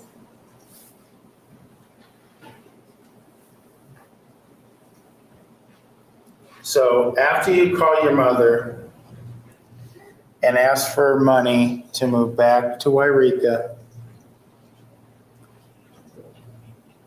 what happens? We turned around on one of the exits because I was crying and he was angry, and we decided it would be best to not That's the attend the worst tax accident I've seminar. ever People done. there knew us, and he was probably just as interested as I was in not letting it be known that we had the kind of drama that we did in our relationship. So he turned the car around and drove me back to my house. The phone conversation with my mom had ended. And he pulled up to my house, and we had talked part of the rest of the way a little more calmly.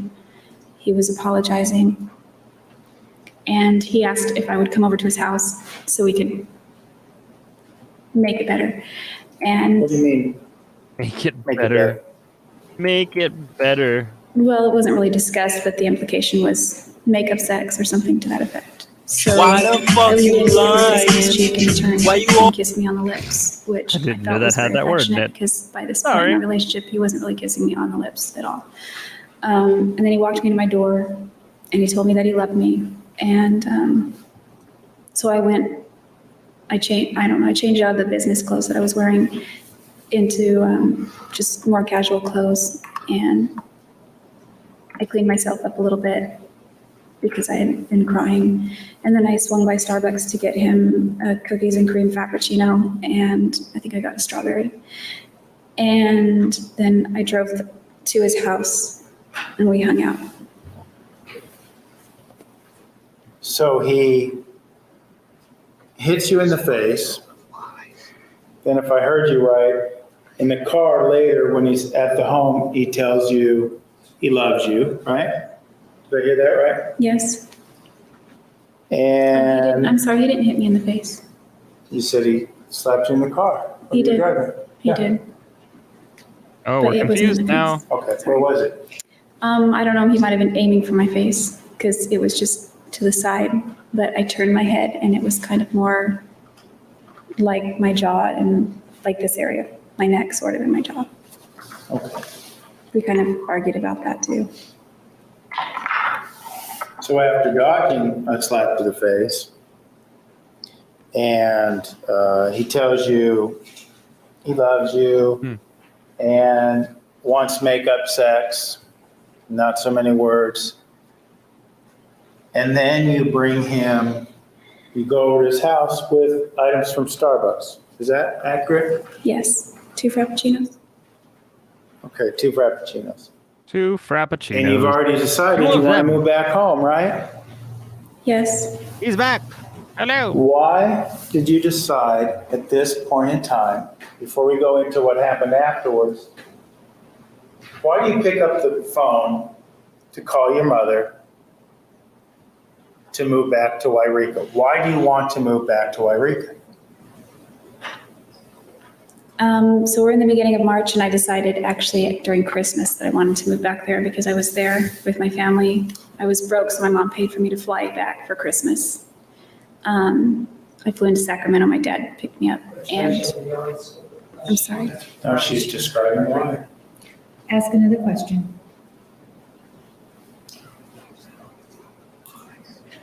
What was the motivation or the sudden urgency for you to pick up the phone in March and say, Mom, I want to move back home? Because it was miserable in the car, and my mom and I don't have a very great relationship, but it just sounded, You don't I anymore. knew she would help me if I needed help. Why did you want to get out of Mesa so quickly? I didn't have a way to get out, and I wanted to, it was miserable. I wanted to leave, but it wasn't What right was away. miserable, Jodi? What was miserable? My relationship, my circumstances, how things were going. Your relationship with Travis? Yes. The circumstances being how he treated you? Yes, the roller coaster we were always on. What do you mean by roller coaster?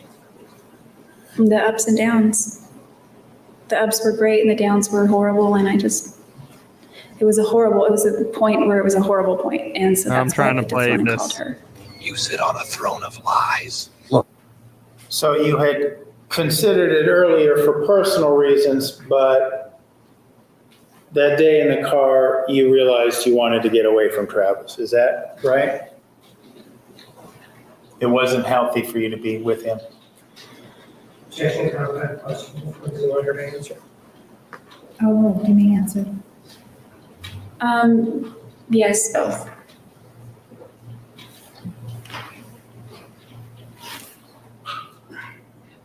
So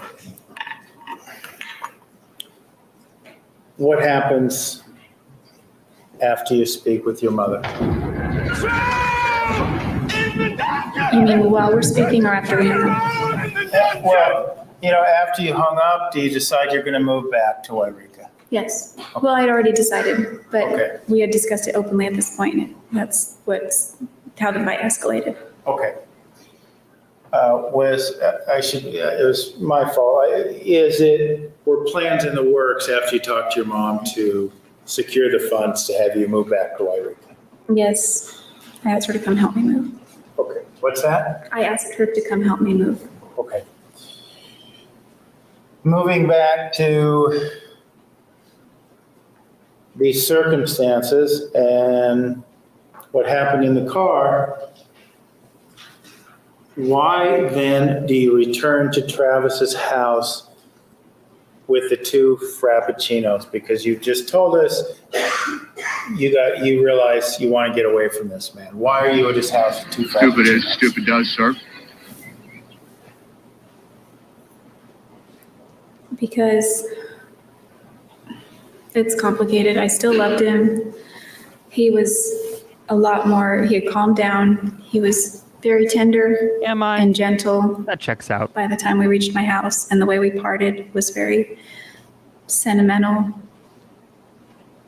And that's why he invited me over. Here they come and to save the day. I could foresee that it would be a pleasant time that we could spend together.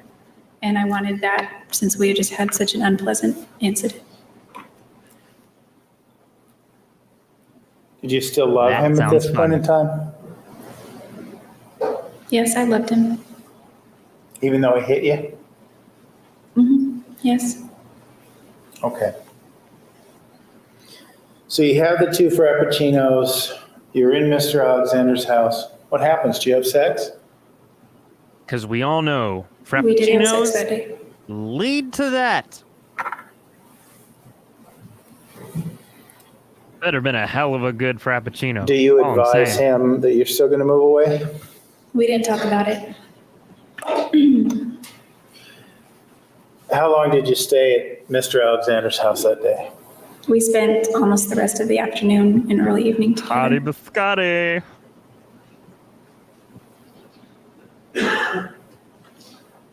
When did you finally tell him that you were going to move back? In the car. Well, we had discussed it a few days earlier, or maybe a week. I can't remember. It was sometime in late February. And I discussed with him that I was going to, but it just I need was a indefinite. lampshade. Like I didn't know when exactly, but it was it was somewhere on the horizon. And then in the car, it was more definite. Okay. And I should have been more clear in my question. Was there continued discussion between you and Mr. Alexander as to whether or not you should stay in Mesa? In the car, there was. And there were a few times he joked about it. And, in a nice way. In a nice way? Yes. In these, what you're characterizing as jokes, did he want you to stay? Yes. Is Dave here? Hi, Dave. How long was it Glad you're here, man. before the day where he hit you in the car until the day you actually moved back to Wairika? Approximately a month and a week. Okay. And so in this, we'll call it about a 5-week period, are you still seeing Mr. Alexander? Yes. Is it business as usual, so to speak? You're still coming to his house late at night for sexual rendezvous?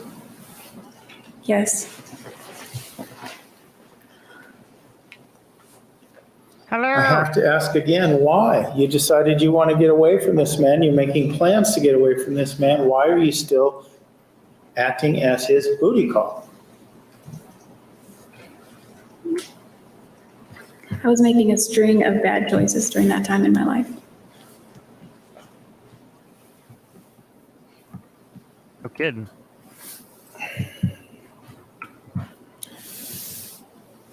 You spoke about that you were still living in this home in East Mesa. Did you live there the entire time before you moved back to Wairika? The majority of the time, I moved in with Rachel first, and then she eloped with her boyfriend / fiance. Okay. Did you stay with Travis before you moved back? Oh my Oh, God. yeah, I did. The hell last 4 cares? days, or maybe it was somewhere between a week or almost that. Not quite. Did he have roommates at that time? Yes, Did the roommates know you were staying there? I think they did. I parked right in the driveway. Okay. Where were you sleeping? In his bed. Okay.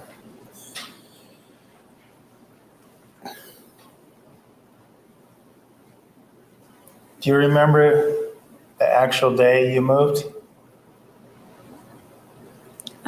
I remember the actual, well, there was one time I pulled out of town, well, not out of town, but Doggy onto the door. freeway, and She draws the then I ended up line. coming back to his house and staying another night. Also maybe 2 that. nights. And then Yes. the last time I rolled out of town, finally, I did. I remember that day. Okay. Well, as it relates to the day that you started driving out of town and drove back to Travis's house, why did you wind up driving back to Travis's house?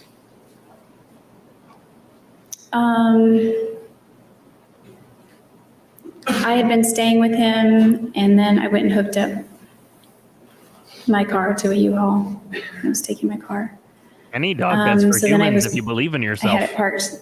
right? There's like if you go 3 or 4 houses down, or 2 or 3 more houses down, and then you make I'm talking like facing east, and then you turn north, there's this stretch of pavement and street where there are no houses, just the cinder block walls for backyards.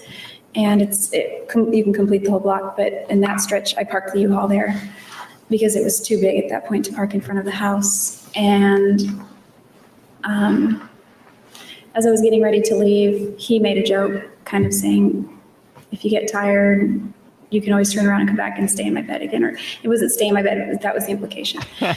And She's just under the so Christmas I got tree on the going. road, and I got to, I think, Sossaman, I think is the name of the street. It was late when I got on the road. I wanted to get going, but And that's how when I we get know what tired they of are. the wheel, I'm almost narcoleptic. So I pulled over to sleep in the seat That's of the not- U-Haul. I texted Travis and told him that. He sounded Jodi. a little bit irritated. Jodi. So we began to, I don't know if I talked to him or called him or texted him back, but I ended up coming back to his house anyway. And I stayed there 2 more days. Okay. Why 2 more days? I'm trying to remember if there was I don't know. I know there was a prepaid legal event on a Tuesday that I ended up staying and going to. You mentioned the U-Haul having your car on the back of it. What was your car at that time? 2004 Infiniti G35 coupe. She almost does. We also heard from the testimony earlier She in almost this has it. Almost. case about She's the pseudo U-Haul narcoleptic. and the BMW and the BMW not surviving its experience on the U-Haul. I almost got drunk at school at 14 where I almost fell And asleep. earlier you also at said the he wheel. pawned off his BMW on you. What do you mean by that? What was going on with the BMW at that point in time? That's a yes. What I mean by that was, Like, whose around line is it January, anyway? I knew that I needed to give my car back to Infinity Financial, which was the lender. And I couldn't afford the payments anymore. And because I had gone from excellent credit down to having a foreclosure and now I was in a repo and all my credit cards were shot, my credit was shot. So Bad choice of Travis words, was in the Jodi. process of looking for a Toyota Prius, and he wanted to unload his BMW, but he said he could get more by selling it private party than trading it in. So he didn't want to go through the process of selling it to somebody and worrying about collecting payment and that sort of thing. And so I was going to, there was a guy at my Amy's Cafe that I worked with that wanted to buy it, and he offered him all cash for $4,500, and Travis scoffed at that and said that's not nearly enough. He wanted to sell it for, I think it was $6,000. So he proposed that I buy it because I had to give my car back. He said, your credit's horrible right now. No one is going to lend you a dime. Why don't you drive it? And you can pay me. And he gave me very easy terms to pay him. And I had seen that car break down on him at least 3 times in the time I'd known him, so I was a little bit leery of getting that car. It didn't have a warranty, and one of the reasons I bought the Infinity was so that I didn't have to worry about my car breaking down. So I was reluctant, but his idea at the time made sense to me because I did have to give my car back, so I agreed to do that. And I drove that car out to the U-Haul Center, which was in Apache Junction. And I bought a tow dolly that has the back wheels on the pavement and the front hiked up, and it was attached to my U-Haul truck. And when I drove there, they had the dolly hooked up and instructed me to drive up onto the dolly. So I did that, and they shut off the car, and the U-Haul guy checked it out for me. He took the keys out of the ignition for me and everything, and then he shut it, and I asked him if he would please lock it. He locked it. And then I took off on the road. It was somewhat near the freeway, and as I was hitting the freeway, I tried to speed up, but it seemed like there was a lot of drag on the vehicle, and it wouldn't really go, even though I was flooring it. And there were some cars driving by honking, and I didn't know if they were honking at me, but as that continued, I wondered what was going on, and I looked out the side view mirrors, and I didn't see anything different or strange, but more vehicles continued to do that, and they were passing me because I wasn't going fast enough. I was trying to go faster, but it wouldn't speed up. And then I looked again in the side view mirrors, and I noticed a ton of white smoke coming out the back on both sides of the U-Haul truck from behind it, and so I knew that wasn't a good sign. So I pulled off the exit, the next exit that I came up on. I think I was still in Apache Junction. And I didn't want to take it any further because it looked like it was bad. So I pulled off the exit on the exit ramp, on the shoulder of the exit ramp, and I got out to see what was going on with the car. And ultimately, what did you learn happened to the car? Did it suffer any damage? Yes, the car was left in first gear, and I towed it that way, and it was either the engine or the transmission blew up, and there was black oil all over this white pavement, which was the exit ramp, and it was just going everywhere. Okay. You sit on a throne of And there were lies. pieces of metal on the pavement. And was this on the day that you were, the day that you left and came back, or was this on the day that you ultimately left for good? Neither. That was right before. It was like in the same week period, but it was neither of those days. Okay. Was it before those days then? Yes. Okay. So was this BMW, was his or yours that you were in the midst of purchasing? Was it drivable? Was it functional? No, it was completely ruined. At least the mechanics of it were. Did you fear telling Travis what happened? Yes. was very, very worried about that. What were you worried that he would do? Well, he had been, She is. I haven't sped we it were up. like in, I So- guess you could call it like this period where he was being very sweet, very kind, very loving. I was staying at his house for a couple of nights. I was out of my house and I was afraid of ruining that and pissing him off and having him explode again. And this time I knew it was completely my fault, or maybe U-Haul's fault. We didn't really determine. But basically I was the reason his engine blew up. And he had just told me 2 days earlier, I was loading up the truck and my houseplants were at his house for the entire time that I lived there, because So my house, many the one I was renting, skeletons. didn't have a lot of counter space. His did. So my houseplants lived at his house while I was there in Mesa. And so I collected those, put them in the front seat in a box with the seatbelt around it, so if I hit the brakes, they wouldn't go flying. And I left them in the car one night, and this is April.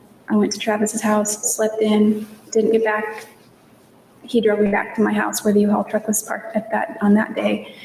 And I opened the front door and saw they were all wilted brown. I was really bummed because I'd had them for years since I owned my house in Palm Desert.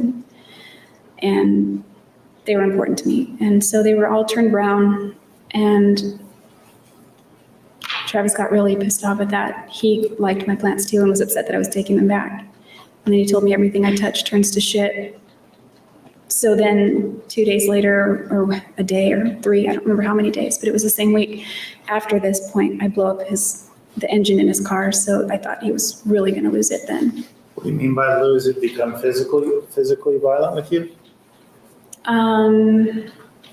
Maybe that, or just his general wrath. That was usually worse anyway. What's that? Either way, like, I feared him screaming and yelling at me, because to me, that felt worse. Oh my God. And Whoa. What did we just do here? What just happened? We can't make these kind of shifts.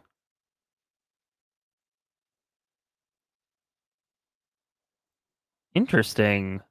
We get a break in the Jodi. Wild, but all right. good morning, Ms. Hughes. Can you tell us your full name, please? Skylee Hughes. And Ms. Hughes, are you married to Chris Hughes? Yes, I am. How long have you been married? 10 years. 10 years. Do you know Travis? Did you know Travis Alexander? Yes, I did. How did you know Travis? We were good friends. How did you meet him? I met him at church. And were you already married to Mr. Hughes at that point? Sorry. No, I was not. Okay. So you met him when you were still single? Yes. And about when was that? In about 2001? All right. And so had you known him continuously since then? Yes. Eventually, when you and Mr. Hughes got married, I take it you both were friends with him. Is that right? Yes. And did he come over to your house a lot? Yes. Did he spend a lot of time with you and Mr. Hughes? Yes. And eventually, you and Mr. Hughes have a son? Well then, Yes. Court And did he spend time TV. with your son? Yes. Did he ever sleep Yes. over? Yes. Would he spend the weekends at your house? Yes. And would he go to church with We'll you all welcome the together? change for Yes. now. She comes back in the same All video. this time that you spent with him, I imagine you got very close to him, Yes. and you cared about him, Very much. and you loved him very much as well. Yes. In the last 4 years, since 2008, you've been interested in what's been going on in this case, right? Yep. Yes.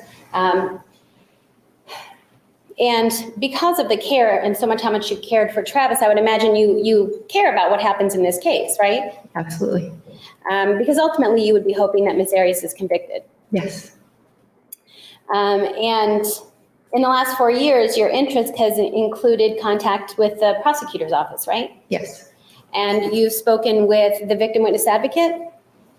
No. Who have you spoken with? I've spoken to Philip and Mr. Martinez. Okay. Was there somebody else that you were going to say? No. Okay.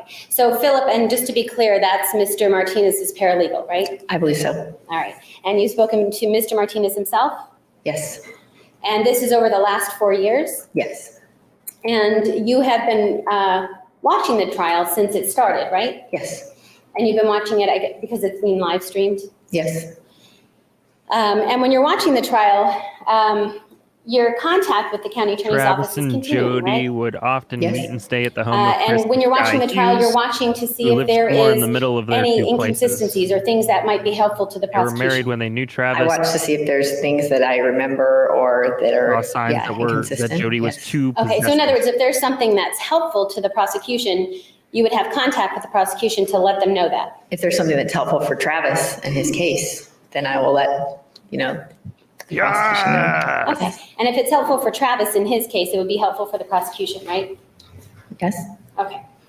And so your contact with Philip and Mr. Martinez has continued throughout this trial, right? Yes, much less than in the beginning, but yes. All right. And on Bells, thank you for giving a January membership. 15th, Jaded you Wonder. received a call from the Welcome. county attorney's office? I don't know what date it was, but The call about Gus Searcy. yeah, I don't know the date, but I did get a call about Gus. Okay. And who did you speak to about that? Philip. Perfect. All right. And I have a sound what did effect for Philip that. tell you? He asked me if I knew Gus Searcy. I said yes. And he says, how do you know him? And I said, he works with Chris in Legal Shield. Okay. And do you remember, I know you don't know the date, but do you remember the time approximately of when you got the call? I don't, sorry. That's okay. Do you have any memory of whether it was morning or late night? It wasn't late night. Okay. It was probably morning. More morning sometime. time? Yeah. Okay. And did you communicate your conversation then to your husband? Yes. This is I Sky had to ask Hughes. him for a phone number, so yes. She and her sorry, husband you hosted asked- Jodi I and asked Chris Travis for when they were Gus's phone meeting number. in the Oh, middle. why did you do that? To give to Philip. And because Philip wanted to have Mr. Searcy's number? I just said I might have his number, let me get it. Oh, okay. And so did you ultimately give it to Philip? That's Yes. just clever. And when you were talking to your husband about it, what is it that you told him? I said, I need Gus's number. He says, why? I said, Philip needs it. Okay. And did Philip tell you why he was asking about Mr. Searcy? He said that the defense was going to be calling him. Behave for just a moment. I know you will. And so, Not a question. any other part of your conversation with your husband then about this? No. So you told Mr. Hughes or your husband that the prosecution was wondering why Mr. Searcy was being called? No, he wasn't wondering why. He just asked for his number. Because he was being called as a witness? Okay. And that part you communicated to Mr. Hughes, your husband? Yeah. Okay. Oh, sorry, yes. Okay. And were you present when your husband texted Gus Searcy? No. And were you present at all during the conversation that your husband had with Mr. Searcy? No. And did you talk to the county attorney's office again that day? I don't think I did. Okay. Did you call Philip back or Mr. Martinez back to discuss what the conversation that your husband had with Mr. Searcy was? I don't think so, no. Okay, so did you never advise Philip that Mr. Searcy had a phone call, that Mr. Hughes had a Oh, phone no, call? I said Chris talked to Gus. Oh, okay. Do you have a memory as to when that was?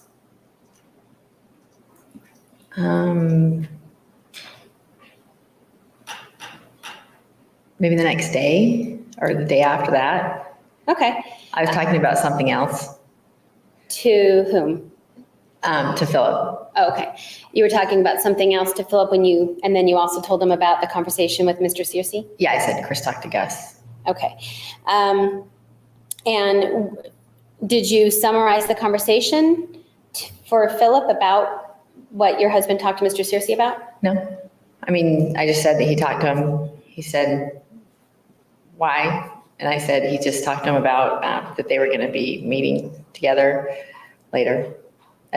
Chris was doing an event, a seminar. Just talking fast. And Gus was going to be there.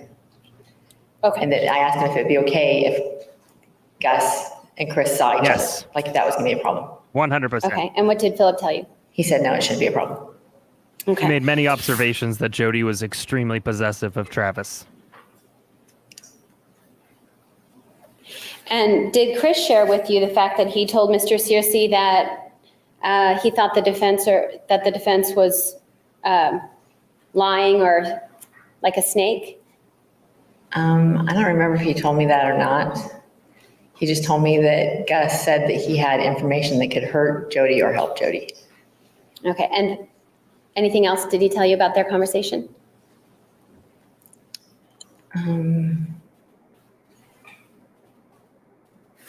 Not that I remember. That's basically what I remember from their conversation.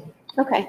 And then after you knew that your husband had spoken with Mr. Searcy, then it was a day or so later that you spoke to Philip and advised him of that? Yeah.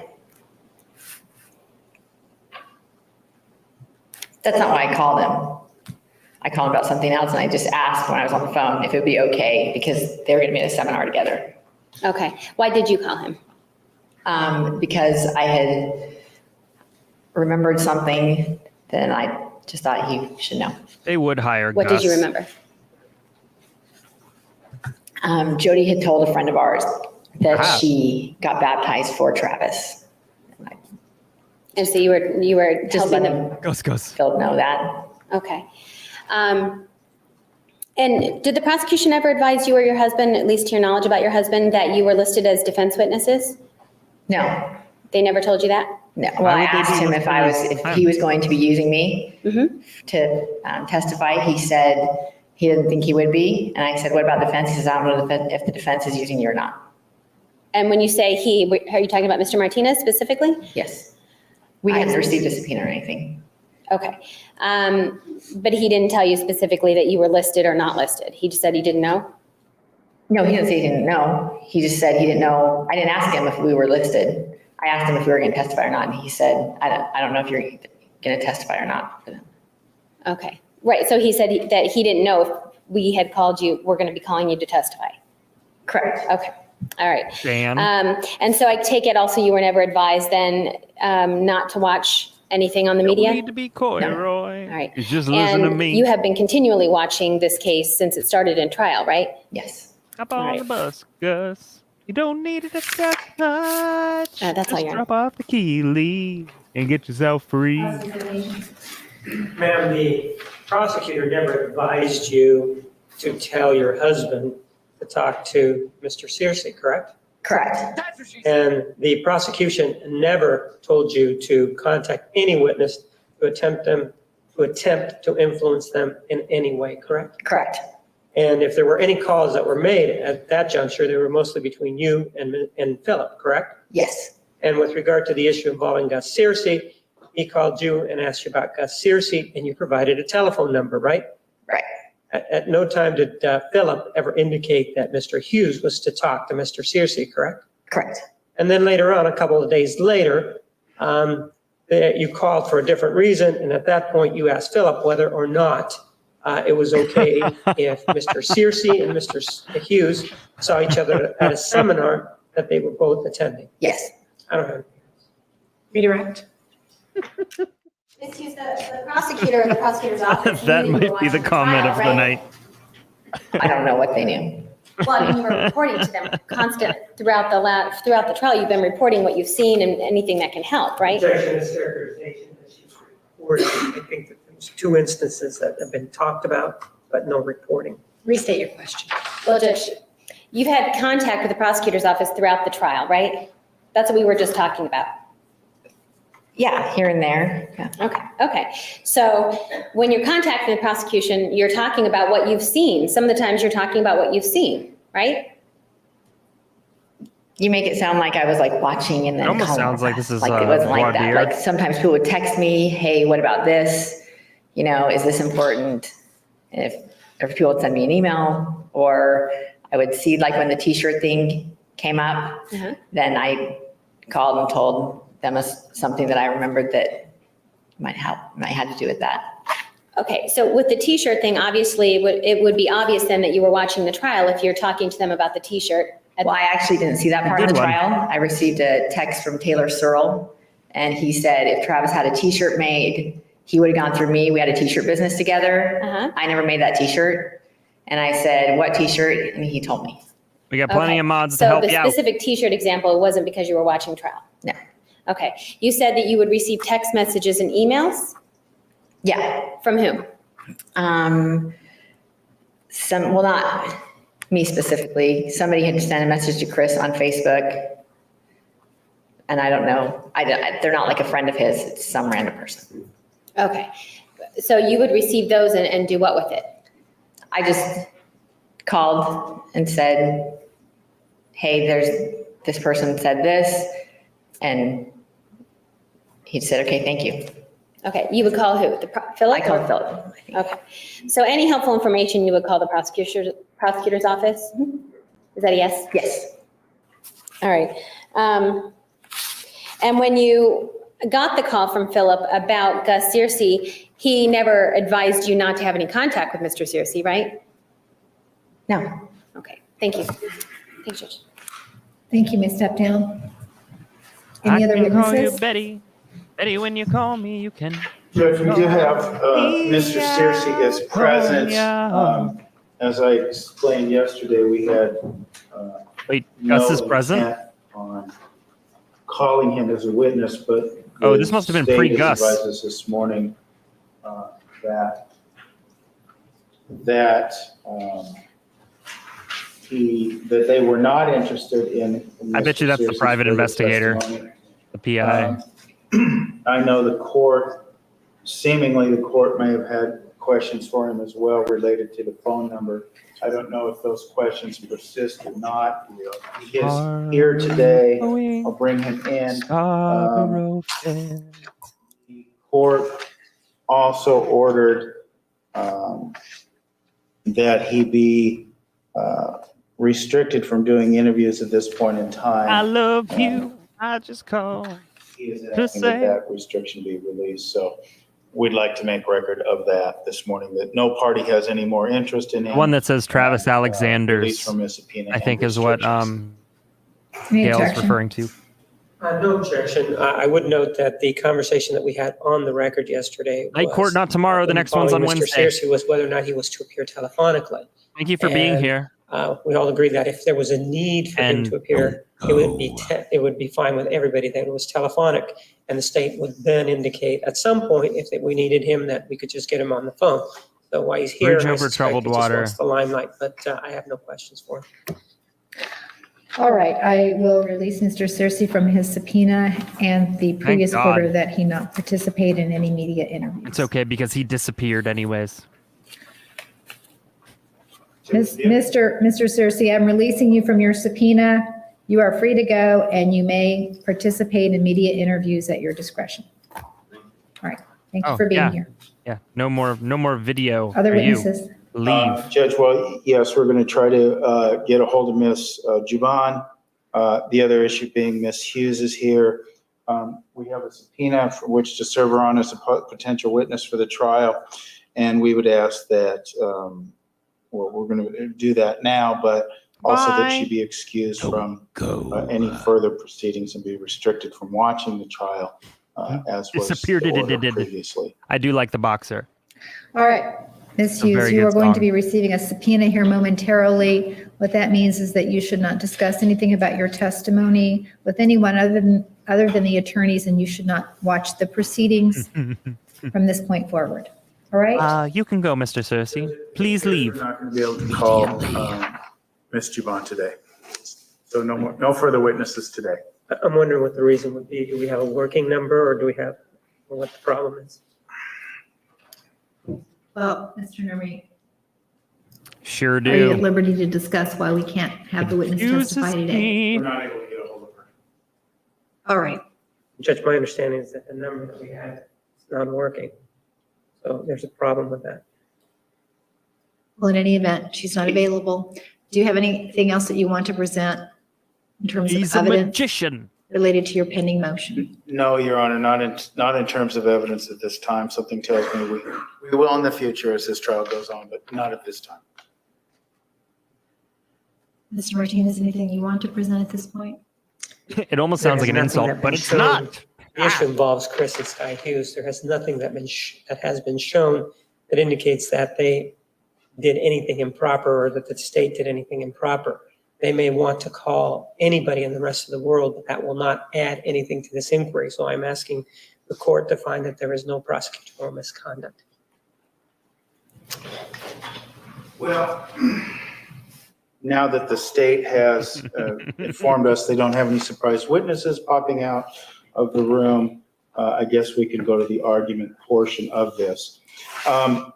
There has been, and what the case law tells us, judges, if misconduct of the prosecution so infects the proceedings with unfairness that Ms. Arias cannot receive a fair trial, then a mistrial is warranted based on prosecutorial misconduct. And it is our position that we are there and then some.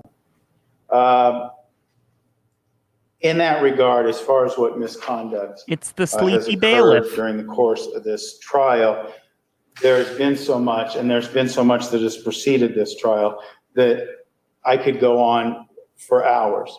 But instead, I'll just limit it to what I might call a greatest hits list.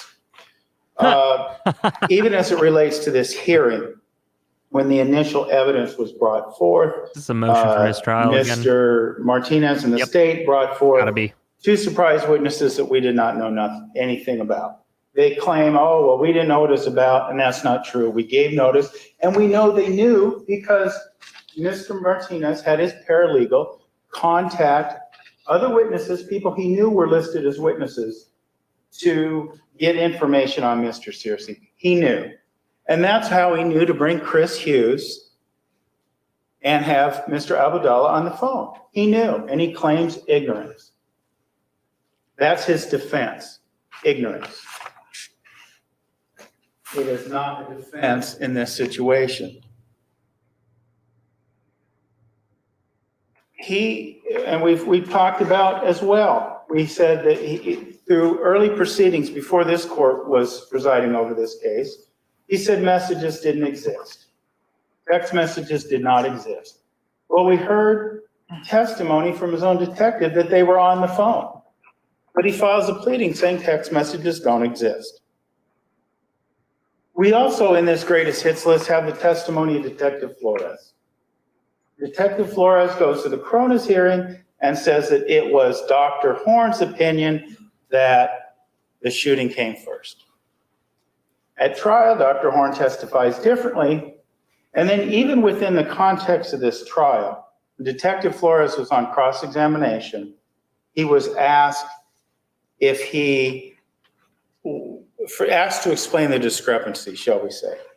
His testimony was that it was a misunderstanding. And this is laid out in the special action that we filed with the Court of Appeals.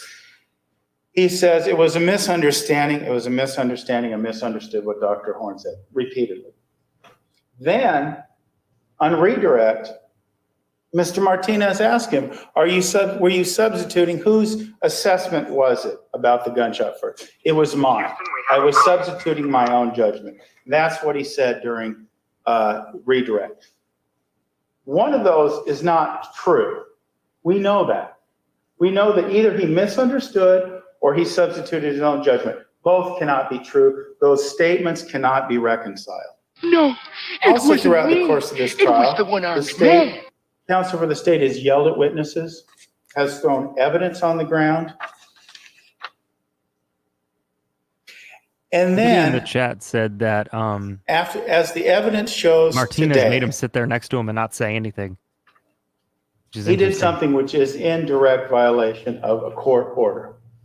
We filed a motion, and this court granted a motion saying that the witnesses to this trial we're gonna find were not to No, watch. this can't be in front of the jury. There's no way. Excuse Let's find me, out. not Let's go back to where we were. Let's get to It's about these people Jodi, as shall we? witnesses. Why didn't they start? Oh, hey, look, there's Jodi. To Chris and We'll bring those right. of the jury, the I don't defendant, think and we all missed counsel. anything in that. It's obvious that the Mr. motion Norman, was you may denied. continue with direct examination. Good morning, Ms. Arias. Morning. When we ended the day yesterday, we were talking about the time period in which you were getting ready to move back to Wairika, and you were talking to us about the BMW that was ruined. Podium Based on the raise. U-Haul. And what we started to talk about, or what we're going to talk about is the time period in which you moved out. She wanted to look taller. The exact day that you pulled away from the U-Haul from Mesa for the last time? Not the date, but do you remember the day, what took place? Yes, I had stayed the night at Travis's the night before. The U-Haul was parked down the street and around the corner where there was room because now my car was on a tow dolly. And this time I got a tow dolly that had all four wheels up instead of towing one, since the last time that didn't work out. So after, we hung out, we stayed the night, we slept in a little bit, and then I don't remember what started an argument that day because we argued several times that month. But we were arguing and I just remember I left crying. I didn't want to leave things that way, but I knew that he'd call me or I'd call him and there would be apologies because that was always the cycle. So I felt unsettled leaving things that way, but I just thought we'll talk about it later because we were both too upset. So I left, I walked down the block, got into the U-Haul truck and started to leave. And I thought I pulled up to the house one more time just to see, if anything, and I called him and he came out on the front porch and he came around to the side and we were talking a little bit more. It seemed like things were going to go well, but then he was still upset. And so then I was still crying. And he went over to the front porch and he was going to go inside and I was watching him before I pulled away and he turned around and flicked me the double bird and then walked in the house and shut the door. So I just drove away crying. And you were crying as you drove away? Mm-hmm. A pretty serious fight that day? It didn't turn violent that day, but yeah, it was serious. I want to show you what's been marked as Exhibit 439. You could just read that to yourself.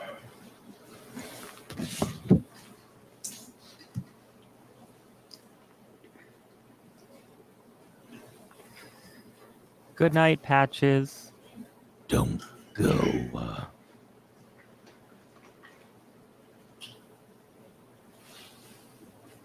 Yes.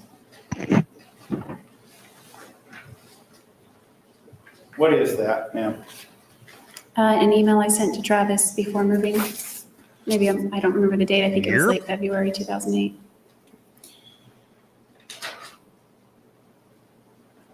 And was this before the last day you moved? It was before the day you pulled Yes, away? it was before I moved. What was the purpose of you sending this email? I had kicked around, I knew that I wanted to move, but I wasn't sure how to tell Travis because he was kind of reactive sometimes whenever I made exertions of independence. So I sent him that email to sort of 2013. just remind him that, we're not always going to be hanging out like this and doing things like this. We're going to move on and see other people, marry other people, et cetera, et cetera. Okay. After you pull away crying, you said he flipped you the double bird. You're driving your U-Haul with your car on the back, is that right? Yes, my Infinity on the back. Okay. When do you next receive contact from Mr. Alexander? I don't recall, but I would have called him or he would have called me. I do remember receiving contact from him while I was in Hollister, California, staying at my older half-sister's house. Would this have been the same day or the next day? Maybe, it might have been the next day. It was late at night, so I want to say it was the next day because I remember stopping in Southern California to meet with Gus Searcy. If I had driven straight to Hollister, I could have made it there by the evening. I'm not sure where I slept. I know I slept in my U-Haul some nights. It took me a few days to get up there because I made stops. But it would have been that day or the next day. Okay.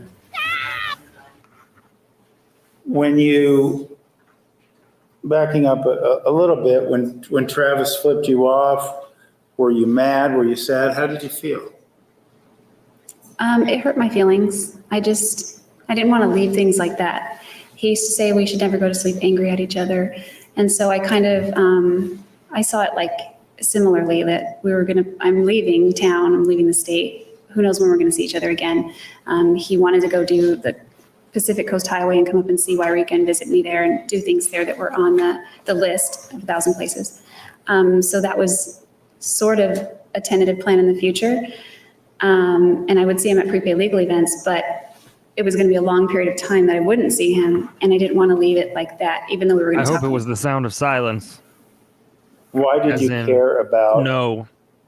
leaving it like that? You had this horrendous fight. You had sex the night before you had the horrendous fight, right? What? If we didn't, I don't remember that night before, but definitely the day of that I left. Okay. You had sex the day of this fight? Yes, before the fight. Okay. What was the fight about? I don't recall the specifics, but there was a running theme at that time about. She's describing what the fight was about. Sustained. What was this running theme that you were fighting about? One was the pamphlet. According to the relationship, middle and. We're talking about the day she left Mesa to move to Wairika. This is a very specific point in time. Restate your question. On the day you left Mesa, the day Travis flipped you off as a County goodbye, jail. you had an argument, right? Yes. You said there were running themes in your argument at that point in your relationship, right? Yes, during that month. Okay. What were those running themes? They were. He had come clean and told me about Lisa Andrews at that point. So I wasn't angry. I was just shocked. Like I thought. I'm sorry. He's asking for themes. No need to apologize to him, Jodi. And I'm going to object to defense counsel's outburst. There's an objection. The court should rule. Yes, I'm going to roll in the objection. Let's not make comments. Ask the question. I'm going to sustain the objection. Ask your next question. She is having none of it. None of it. He told you about Lisa Andrews. Yes. This is the first time you knew about this, right? No.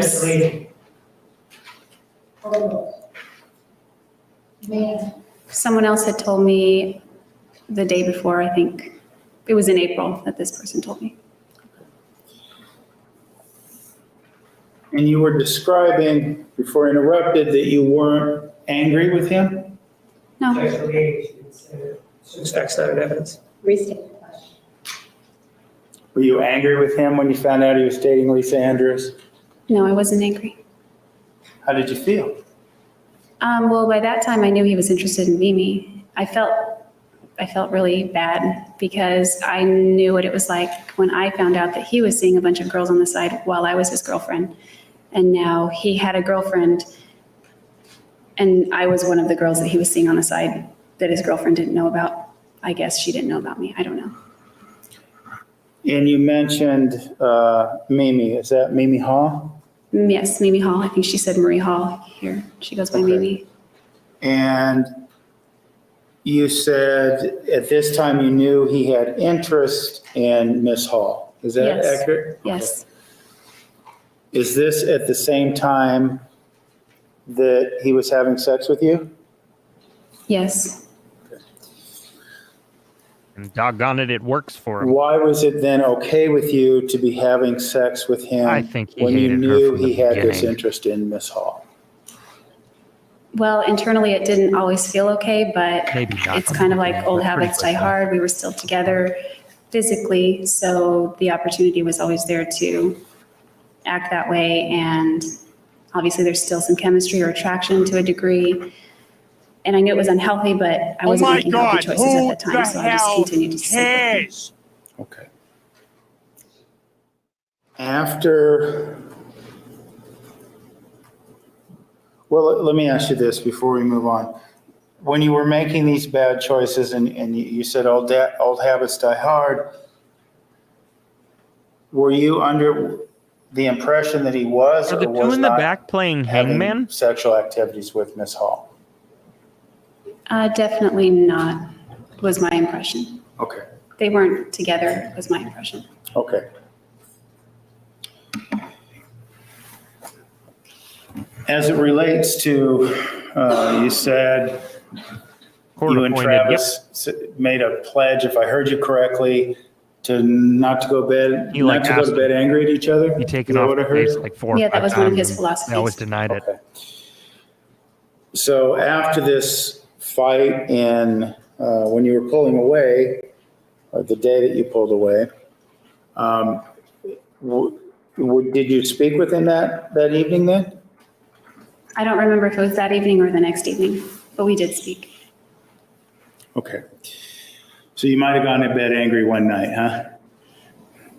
Yes. Well, I wasn't angry. He might have gone to bed angry. Okay. I was very You weren't sad. angry.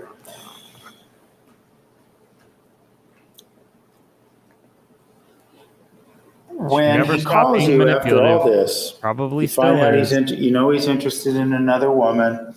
You know that he was dating yourself and another woman at the same time. He flips you off leaving his home. It again begets the question, Jodi, why pick up the phone when he calls? Objection, assumes facts not in evidence. She indicated that she wasn't sure she called him or he called her. I think she indicated she called him. Restate your question. Why talk to him on the phone? Well, he did he did send me a text message. It was either that night or the next. It was a very mean text message. And in the text message, he had a lot of his facts screwed up. So I called him to correct him. What was this text message, and we'll get into some of those later today, but in terms of the subject matter, what was he mad about? He was mad about the person who had informed me about Lisa. He was mad about, he had got into my Gmail account because he had my password, and he found instant messages between me and a guy named Steve Carroll that I had started chatting with on LDSLinkup.net. It's a Mormon social networking site. LDS. And I don't remember, it was so long. He just, my phone started beeping and it beeped, beep, beep, beep, beep, because all of these text messages were coming through and it was all one single one that he typed out and sent, and it just comes through broken up with X amount of characters per text message. So you said something of interest there. You said he got into your Gmail account. How did he do that? He had my,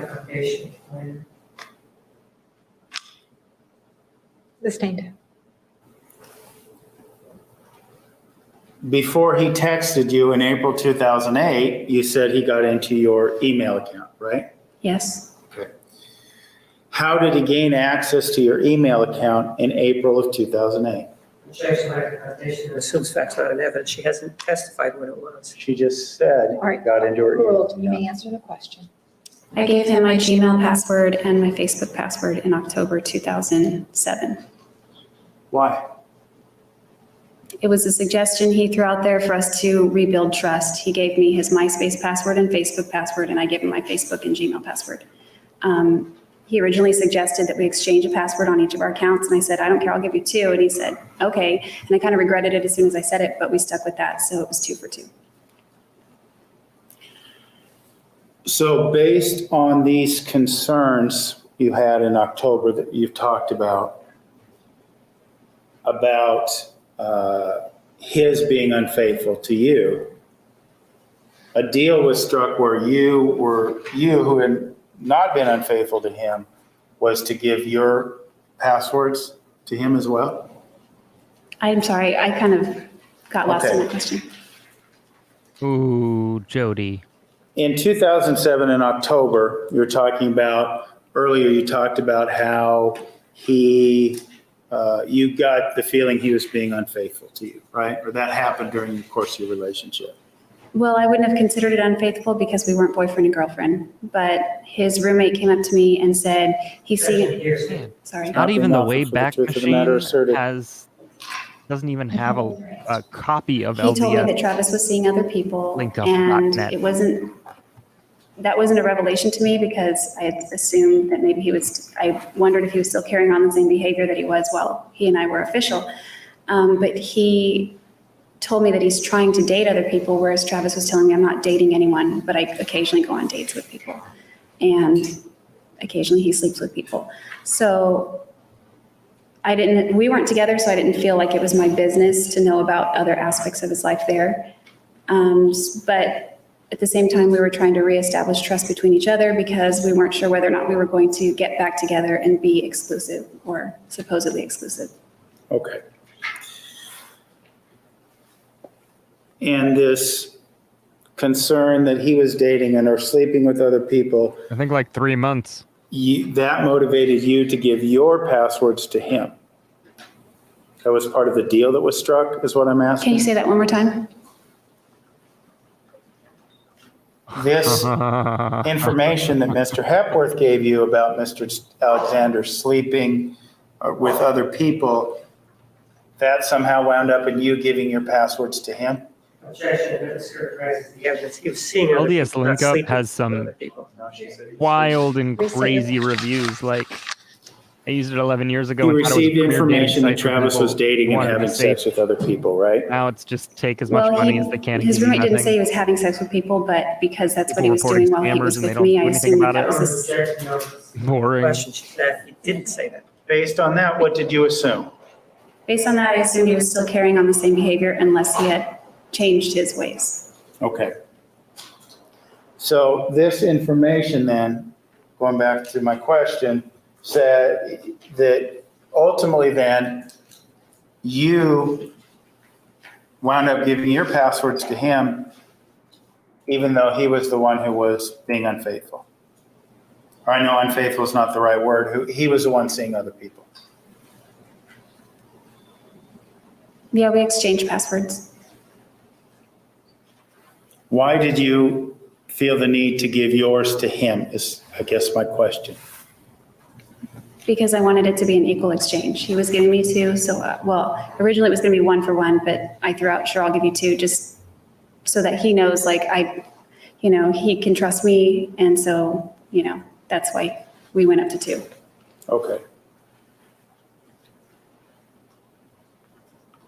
So after you pulled away, you say he's texting you, he's angry about the fact that you're conversing with someone named Steve Carroll. Is that correct? Yes. Okay. And so you made, if we understood you correctly, you made contact with him because him being Mr. Alexander, because he had his facts wrong. Is that right? Yes, he did have his facts wrong. Why would you care if Mr. Alexander had his facts wrong? I could tell by the text message that he was angry, and I don't know why it still affected me, but when he got to that level, it wouldn't make me feel good, and I would just start shaking and get, like, it's hard to describe. I would just feel some kind of trepidation or apprehension, or I don't know, fear is a little bit strong, but just unsettled. When he got mad at you, you said you would visibly shake? Yes. Well, not at the beginning of the relationship. Okay. But at this point, in April of 2008, if he were to get mad at you, you would shake? Yes. Did this begin did the shaking? Did that begin before or after the beatings began? Against the machine. Sustained. Did this begin before he slapped you in the face or in the cheek? It was kind of like the jaw, neck area. Okay. Yes, it began in the fall 2007. Before he threw you down and choked you? Before he choked me, yes. Before he broke your finger and kicked you in the ribs? Yes. before he pushed you down in the room, wouldn't let you leave, and insulted your family? No, I think they had already begun by that point. Okay. So some of the physical contact had began, and you actually got to a point in your relationship where you would shake when he got angry. Is that what you're telling us? Yeah, it was like my nerves. It's kind of like how a chihuahua shakes, they just kind of tremble a little bit. She did not. And you could observe yourself having this reaction in April of 2008, even when you're miles away from him in Hollister, California. Is that right? Yes, I was asleep and it woke me up and I began to have that feeling. It starts like as a tingly, uncomfortable, like nervous. Was like she the your Taco nerves Bell dog? starting to just get frayed. That's what I want to know. Was she Afraid. the Taco Bell No, dog? frayed. My nerves were frayed, like just frazzled. What were you nervous Oh no, please define about? What frayed. was going to happen? I remember now in that text message, he was threatening to, Overruled. he was just threatening he was angry because he wanted to know the name of the person that had told me the information about Lisa. He misunderstood and thought her name was Michelle. And he said, if you don't tell me Michelle's last name, I'm going to, I don't know. He just said, I'm telling, missed my chance, didn't he I? said, I'm going to tell all your friends and family basically about all I can't remember how he characterized it, but I think it was something like psycho things that you've done. And I didn't know what he was talking about. And first of all, her name wasn't Michelle. He got that wrong. So I called him back and it was a very friendly phone call. I threatened him back. So you threatened him back. What do you mean? I think the last part of his text message said, time to spit it out. And he was talking about this girl he thought her name was Michelle. It was Marie, but not Marie Hall, it was Marie. And what I said was kind of mean. I was, at that point, the way we left, and now he's waking me up in the middle of the night with a whole bunch of text messages. They're all unkind. He's threatening me. I just felt like he was being a complete bully at that point, and I was tired of being bullied. So I called him up and I said, after he said time to spit it out, and he just felt like he was trying to reach through the phone and still exert control over me. And I'm in my sister's house and I'm sleeping. So I think I just got fed up and I called up and I said, What'd you say? Just it was over really 5 mean. months. I said, Just looked it up. the only thing I'm going to be spitting out is the fact that you're a pedophile with a past and something like that. And I was saying, I don't know. At the time I characterized what I saw as child pornography, but I realized it wasn't child pornography. It was just a picture of a young boy. Good night, Laura. So Go. I think I said something to that effect and he got very quiet.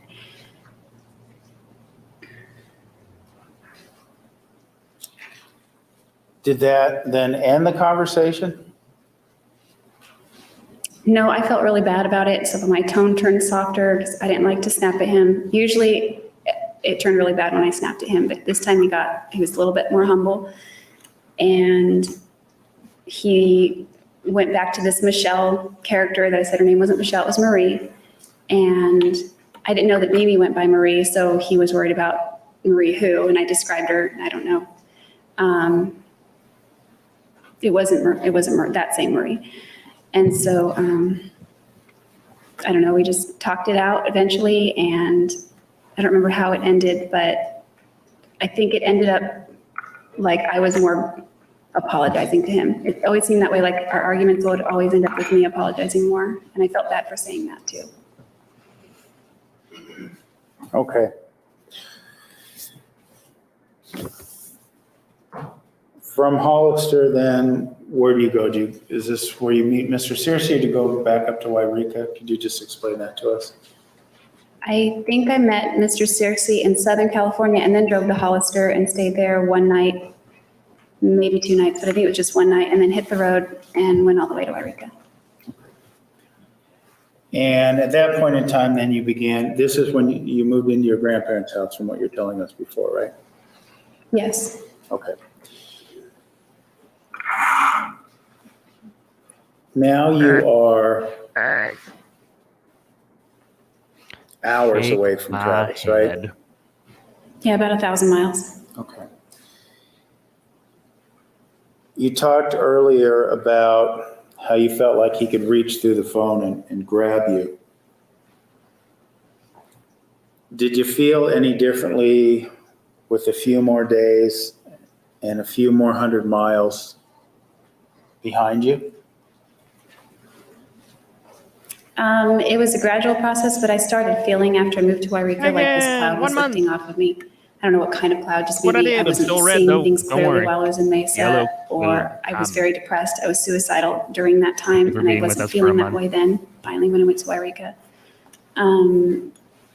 I enjoyed spending time with my grandparents. They're not getting any younger, and so I liked the time that I was spending with them and my little brother and sister. So all just the association with family, I was enjoying, and my photography business began to really take off. Well, I had a lot of weddings booked. I didn't end up getting to shoot those weddings, but other portraits and things, the market was pretty open there for the taking.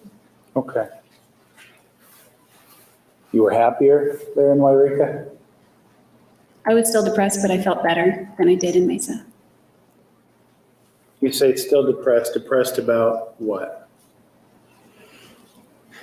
It was still up and down with Travis, so I would feel down at times and then up, and then sometimes I would do something to piss him off, and he would say, send more mean text messages or emails or chatting or something like that. So I didn't like that because I knew that I would still have to see him in the future as far as at prepaid legal events, and I wanted us to be able to be friends. I wanted us to be able to show up at these events with our own respective spouses and be happy for each other. I was friends with my previous exes, and I wanted it to remain that way with Travis.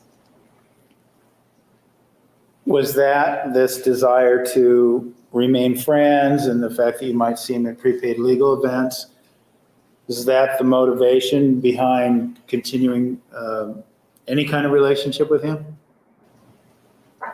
Well, maybe partly, but it was more the fact that I still had feelings for him, and I still wasn't making the best choices for myself. And so I would still call him, and I would still answer calls when he called me.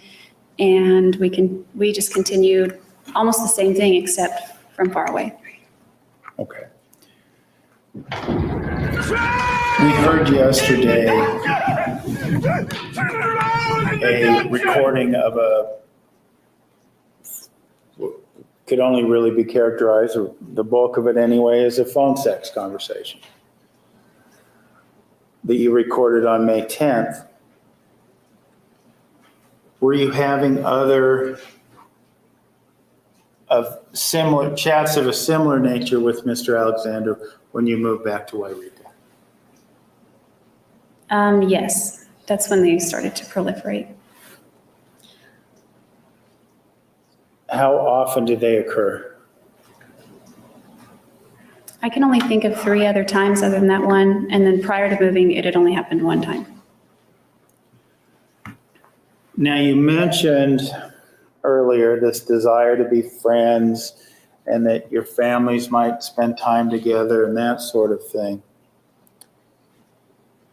Why talk about subjects that we heard on the phone call? Why talk about those? Why not just leave it at talk about prepaid legal or mutual friends? Yeah. Jodi? Actually, I liked it. It wasn't about the sex. It was more about, I wasn't having sex, but it was more about, he was very nice to me. He was complimentary. He said nice things. Even when they were explicit, they were still complimentary toward me. And there were times when he was very mean, and then he would be nice. And I craved the nice from him and I dreaded the mean. So when he was nice, I tried to prolong it so that it would last longer. The nice being the nice we got that you got shades from on the today. sex, so you try to make the phone sex calls last longer. Is that what you're telling us? Sun never sets. Sun Yeah, I never wanted to sets. draw it out some so that it wasn't just, like wham bam and then hang up. So that it was actually we used to have long conversations, and they were pleasant, and it wasn't sex, the topic of sex might have been broached, but it wasn't phone sex. And so now it seemed like he would be very nice to me, but then it would always lead to that, or he wanted it to lead to that. So at times, like the one that you heard yesterday was, he wanted me to get on the phone and start talking to him, and we had already sort of had that topic come up just prior to that phone call, minutes before that phone call. And so I knew that's what that phone call would be about. So I did call him knowing that that's what it would be, but he was being very, very nice online, and I hoped that he would continue to be nice to me on the phone. You've got mail. And we're talking May of 2008, right? Yes, that one would have been May 10th. But these other calls, was this the one we heard yesterday? Was this the last of these calls? Was it the first of these calls? No, it was probably the third. Well, there was the one the day after we broke up. And I feel like that needs to I don't know how much, I've never done that before, so I was just kind of listening and trying to say some things. I'm sorry. Listening.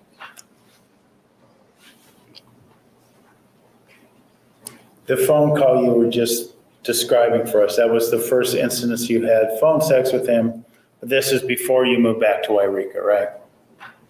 I was in Big Sur that day, and I guess it was phone sex. I got the sense that he was masturbating. Okay. Let's talk about the calls in Wairika when you moved back in April and May of 2008. How many phone sex conversations did you have with him during that time period? I believe there were two prior to the one, during that time period, there were two prior to the one that was played yesterday, and then one afterward, I think.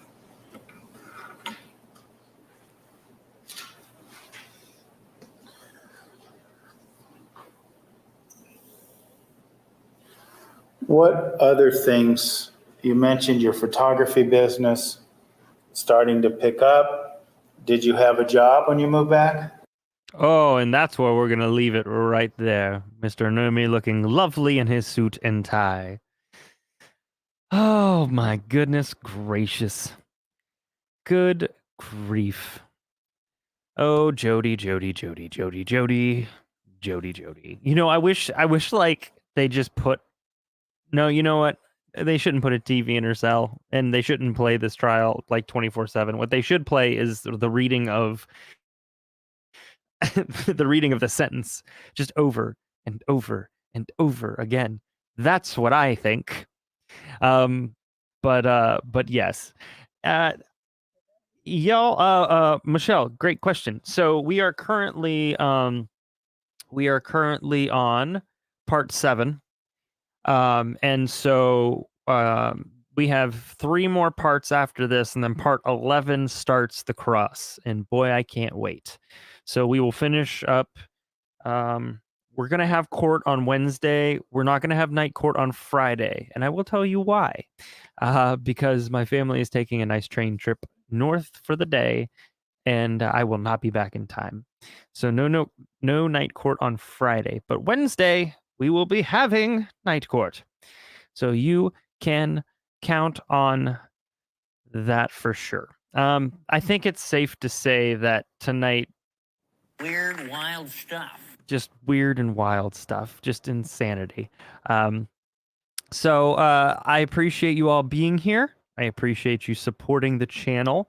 Please continue to support the channel, share, like, etc., all the things. And for those of you who are members, thank you. For those of you who are not members but still hanging out, thank you too. I really appreciate it because And I feel like that needs to be celebrated. it should be celebrated. And so I appreciate you all. And good. I am loving the soundboard. I probably use it way too much. But at some point, you know, I'll figure out a nice balance. A nice balance at some point. But yes, so thank you all. Thank you, everybody. Thanks for showing up to night court. Court is it's adjourned, doggone it. And listen, take care of yourselves. Take care of your family. Don't forget to smile. That is super important. Y'all have a good night. and I will see you on the flip side.